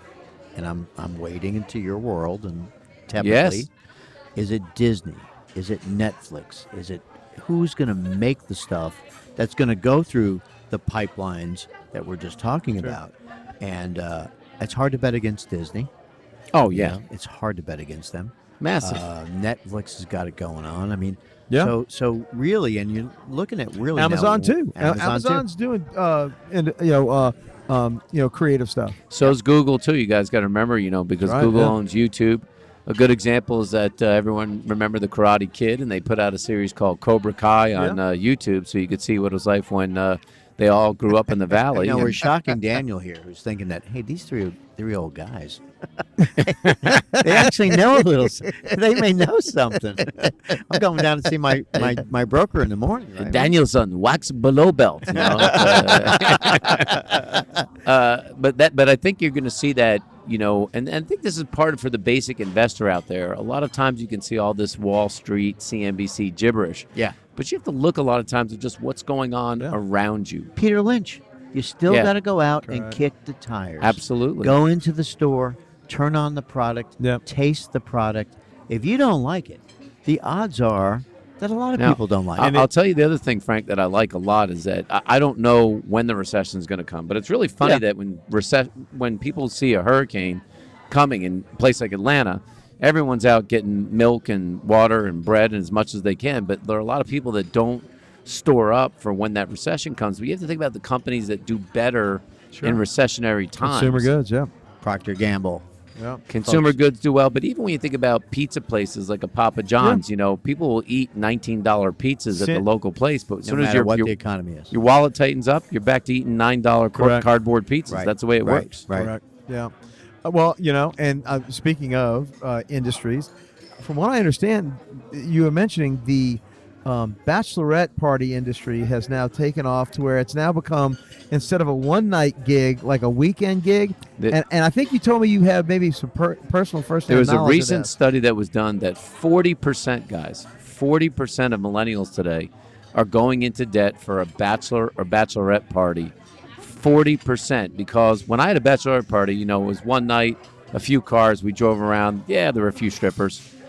Whatever it may be. It was a fun night. A few. Now it's Nash Vegas, it's Las Vegas, it's 3 days. Outfits. It's events. Outfits. There's giant agendas and cards and things like that. So we were in Phoenix. And if you've never been to Scottsdale, it is a very I love Scottsdale. It's awesome. a very pretty town. I mean, there's a lot going on in there. And I had a client of mine that took us to a steakhouse called Maestro's. And boy, if we ever did one on the road, it's a great steakhouse. I mean, the vibe there is unbelievable. And we're sitting in this meal, and a woman comes up and she says, "Hey, do you guys want to buy our table a shot?" And I said, "No. Wait a minute. I know the restaurant does this kind of stuff. We're good." She's like, "I'm out with the restaurant. Beautiful girl." And she said, "We have a bachelorette party over here." And I thought, okay, that sounds like a good idea. Let's buy a shot. So my friend that's there, by the way, there's a great tequila thing in here, guys. Has a rule about tequila. I learned that doing lime with tequila is the wrong way to do it. What you want to do, and this is for folks at home, not a safety tip, this is great, is you want to have... try this without your harness on. You want to have a slice of orange dusted with cinnamon. Trust me when I tell you this. Really? I will, on the Good Life here, I will pay for your shot. No, it's unbelievable. The orange and the cinnamon completely cut the taste off the tequila. Okay. I kid you not. And I hate tequila, so I'm going to have to try If you guys want to do one shot here and ask them to put a slice of orange and cinnamon and do it here. I'll do one with Do you. you think? Okay, we'll have. I'll do one with you. I'll do one with you. We'll have Mrs. Sicily come back in here and get this. So we go back in there, and when I tell you that there was 10 women from Calgary, and usually in bachelor parties, there's 2 10s and 10 2s. That's the way that it is. But this one had 10 10s. Damn. Every single woman was a 10. It was unreal. And we ended up hanging out with them for the whole night until I told my buddy there, I said, we need to leave. Yeah, This nothing good is going to come cannot of this. end well for My us. shit will be out on the street. Yeah, Frank, earlier you asked about the job that we wanted. I want to run bachelorette parties in Scottsdale. That's what I want to do. I'm amending my new selection. job. Forget the I don't cab. want to be center field I don't for want to the be Yankees. right. That's not Unbelievable. They were all from Calgary. Every one of them Calgary. smart. I just going to Canada. So I got to tell you guys, it doesn't happen every day, but if you can get it, if you do it, you can do it. But tequila shots with orange slices and cinnamon. My goodness. Well, Put it on the menu. and I tell you what, you are getting great information here at The Good Life. I'm just letting you know. Hey, quick thing. We were talking about, if you remember on the first show, we were talking about how cool Cuba would be because it has all the things we like. Great food, great liquor, the rums that you were talking about are fantastic. Your buddy's got a rum bar that he's going to be opening, and all the cigars. Well, did you see just recently Trump cracked down on, He did. on Cuba again. So I'm getting further and further away from my cohibas, not getting closer. No, and I think it's only going to get worse. I mean, honestly, whatever he wants, he makes happen. That's just it's just the way it is today. And I thought we were so close. Remember, we were talking about having our road trip to go down there, and 10 days later, the State Department wheels into action, and cruise ships can't go in now. So a lot of the things that gravy train is over. Yeah. It's over. You should have done it. It's over. Where's Liz at? I need a shot of tequila. Excuse me, and some orange and cinnamon. Is it possible to get 3 shots of tequila? Okay. But we need on the side. We need a. Let me get you sour here. Okay. Okay. All right. Yeah, we don't want to Sounds mess good. you up. What did I lose him at tequila shot? What was that? Lost in the know. Yeah, that I'm with Ice T-shirt that you're wearing. What are you asking for here? You Frightened him right off. You're asking You for gotta stop tequila? wearing that out, man. I keep telling you. You asking for tequila shot? That enforcement jacket that you have. Well, let me ask you. Which beats the members only jacket that I Yeah, got that you. was a great jacket. now Little button snaps at Oh, the there's top. I nothing mean, better you can't than mess up Now, that. now, not only were we talking about going to Cuba, we were talking about really taking our show and doing a podcast on the road. I'd love to do now, that. I mean, I would love to have you guys, if we could do a podcast sitting on my balcony overlooking Jackson Square, drinking Sazeracs and. Daniel says he wants no part of New Orleans and getting drunk there. And Oh no, going he's going in, I to can tell. Galatoire's. He is not in Mother's for breakfast. Hey, you want to go on the road? Hey, I'm buddies with John Georges. He's the owner of Galatoire's. Can we we do get one in it. in the front row of the Spearmint Rhino in Las Vegas? There's a back room there, by the way. Well, I was thinking that we might want to do New York. Let's do New let's York. place our drink order Yeah, here. let's go up to the stock exchange and maybe go to Yankee Stadium. 3 tequila shots. Is it possible on the side to have Three- a sliced orange and have them dust a little cinnamon on it? Trust Gonna me make when you part of the action here. Trust me when I tell you, this is the best thing. You want to do one with us, just so you can see how amazing this is? Yeah, we'll call it Do 4 shots of marketing. Patron. You gonna do one? Okay. You want to do one? No, they get in trouble. 4 shots of Patron, sliced orange, and have them dust some cinnamon on it. That's what I would. Yes. We're gonna change your life here on the podcast. That's right. tonight. That's right. Hey, but I mean, we really should do that. I mean, if we're gonna do this podcast and crank it up weekly, we got to at least every 6 podcasts we've got to take the show on the road and do it on the road. We do. And Ray, he's crushed you now. Now you've got road tripping. in this. and listen and hey and listen. I did one with him. Hey, I tell you what. Listen, and if we don't do New York or we don't go to New Orleans, we got to go up to Churchill Downs. Yeah. We were talking about going to the track, our first show. Well, I wound up buying a little piece of a filly. My good buddy Scott Willis and I went in. We bought a little 2-year-old in training at the Fassig Tipton auctions up in Maryland. It's a 2-year-old, and they've already shipped her over to Churchill Downs. So Tom Amos, our buddy, the trainer, buddy of ours from New Orleans, he's training her. And we're going to probably be running her first time in about another month and a half, two months. Tremendous. That's First pretty time awesome. So that'll be fun. So we'll go do a box there. And It's a great way to flush money down the drain. well, hey, look, like I told Rhonda, I said, listen, if you want to do this, whatever we're spending, we're not getting it back. And as long as you're cool with that, Yeah, it's fun. let's It's do fun. it. So me and 2 partners went in. So it's not too bad. And I tell you what, she's fast. She moves. Buy a so horse, we'll buy a see. boat, buy any of those things that you Oh, just know you're, absolutely. you're guaranteed just to lose money. In fact, the first time I tried to buy a piece of a filly, her husband chased me down the street with a baseball bat. I was fast then, though. I was fast. You're like lightning. And out of the shit. Nothing like the Louisville Slugger out of the to three- make your legs move. out of the 3rd slot goes Ray Giudice. He's looking fast. Well, all right. Well, we definitely going to take this show on the road. And again, this is our 3rd show tonight. And I say around the 4th or 5th show, we take off, man. I think that'd be a kick. Now, Daniel, you were mentioning to us the fact that you guys go out to over 45,000 subscribers. And can you give us a little information? I thought it'd be cool for us to kind of talk about, what podcasts are doing now and how they've become so popular and the type of business that it drives. Just wanted to see if you kind of give us some insight on what exactly we're going to see with this podcast as it goes out to all those folks. That way we get you on camera. Yeah, there you are. Sure.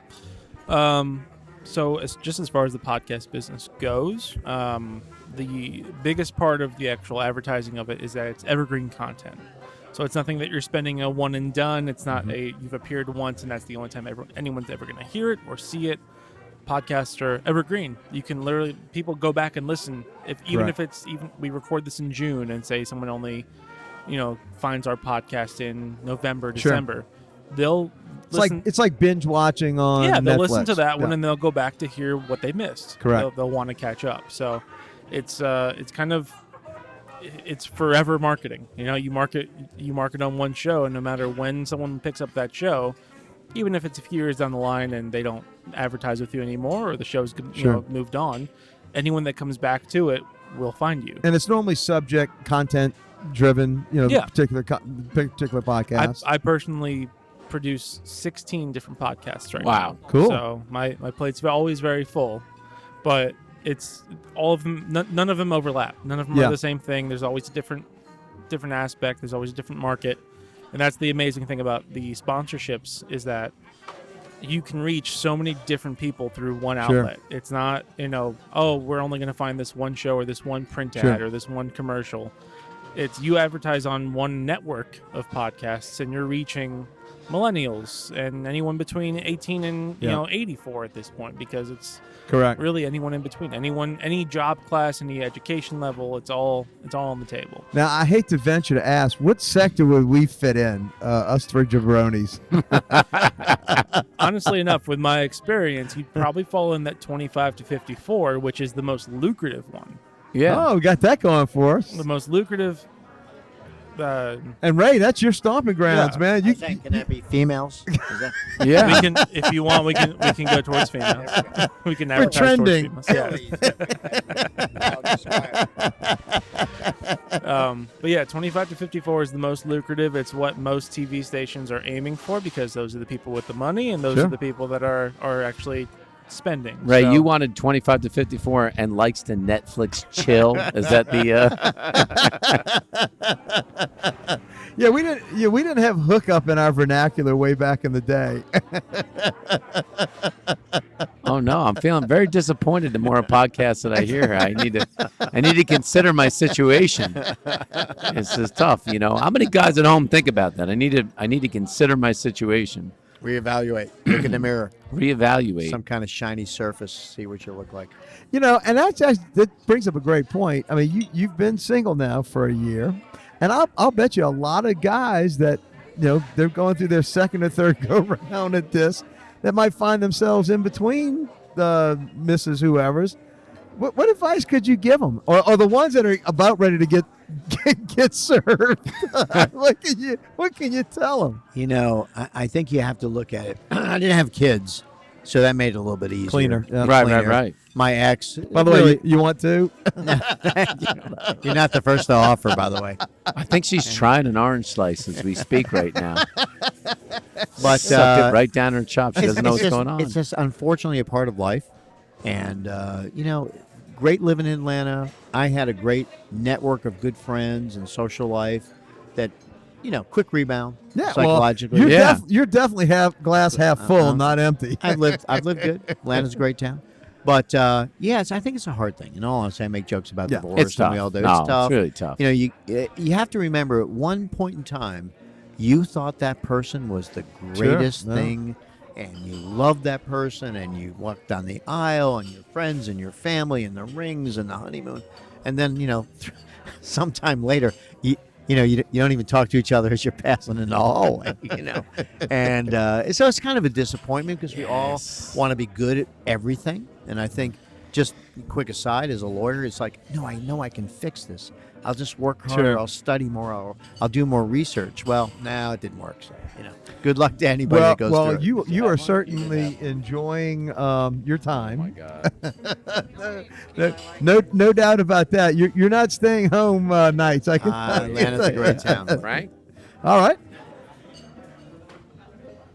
you need one of these before you go home. Excellent. Yes. It's good to have mouth alcohol just before you take the breathalyzer. Sir, what's the best way to right? not get stopped by a policeman? Just have a shot of tequila before you get in the car. Exactly right. Share rides, kids. Thank Share you. I'm telling rides. you, when you're going to just drink the whole shot, and Okay. then I want you to just eat the entire orange slice with the cinnamon. I want you to eat it Okay. after. Yeah, All right. eat it. I don't All want you to. It's not I like a was square. putting it in. Okay. I just want you to chew it right after All right, you you're the take the man. one shot and chew it. Yeah, I think if I smile and the cinnamon No, is listen. on our teeth, Listen. I might be in deep It's trouble. one shot down, and then you're Into gonna the eat the thing. All right, whole we're thing, ready. and it's gonna All wipe right. this. I could be wrong here, by the way, All right, but well, I'm not. give No. us, give us the start. Chin chin. All right, here we Thank go. you All for right, another boys. wonderful evening.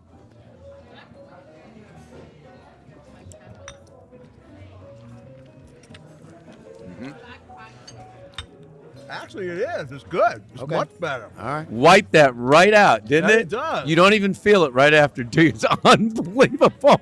Excellent. Officer, I swear to God, it's Don't you usually have that bad aftertaste, but you don't have it at all? It really doesn't.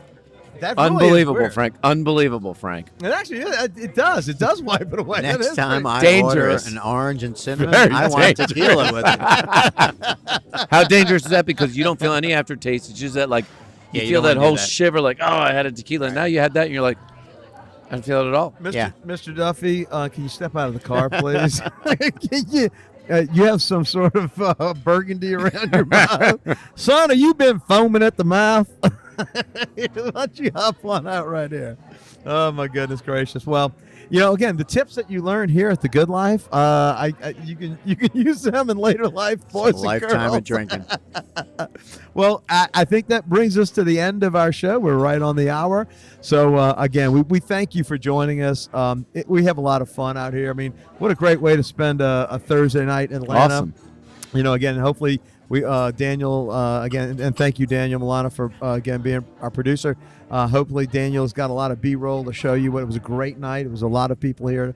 And, again, it's all about enjoying ourselves. And, we work hard, we play hard. And it's all about getting out there and, again, enjoying the good life. Thursday is what we call pre-Friday here in Atlanta. Okay? we are setting a foundation and a pace to hit it. Unlike the night we set the pace on Monday for that entire Derby That weekend. was not good, Frank. That was a docudrama. Mr. Ted, what you got planned for this weekend? What are you guys doing?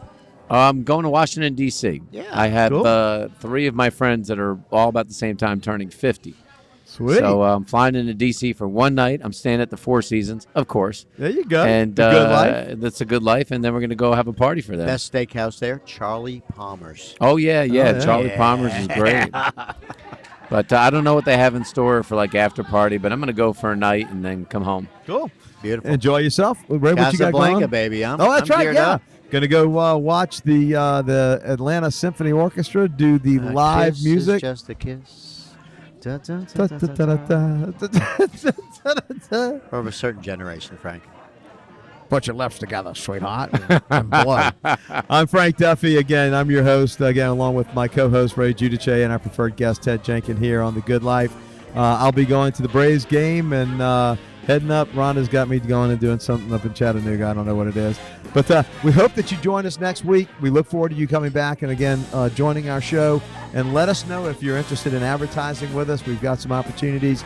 And, again, if you have a steakhouse that you'd like us to advertise your business, as you can tell, we do a really good job of that. We'd love to have you part of our repertoire. We're going to have about 6 or 7 steakhouses that we rotate in on a weekly basis. So, again, thank you so much for joining us. And until next time, you're listening to The Good Life. Excellent. Good job, big buddy. Good Thank job, you. big fella. All right, boys.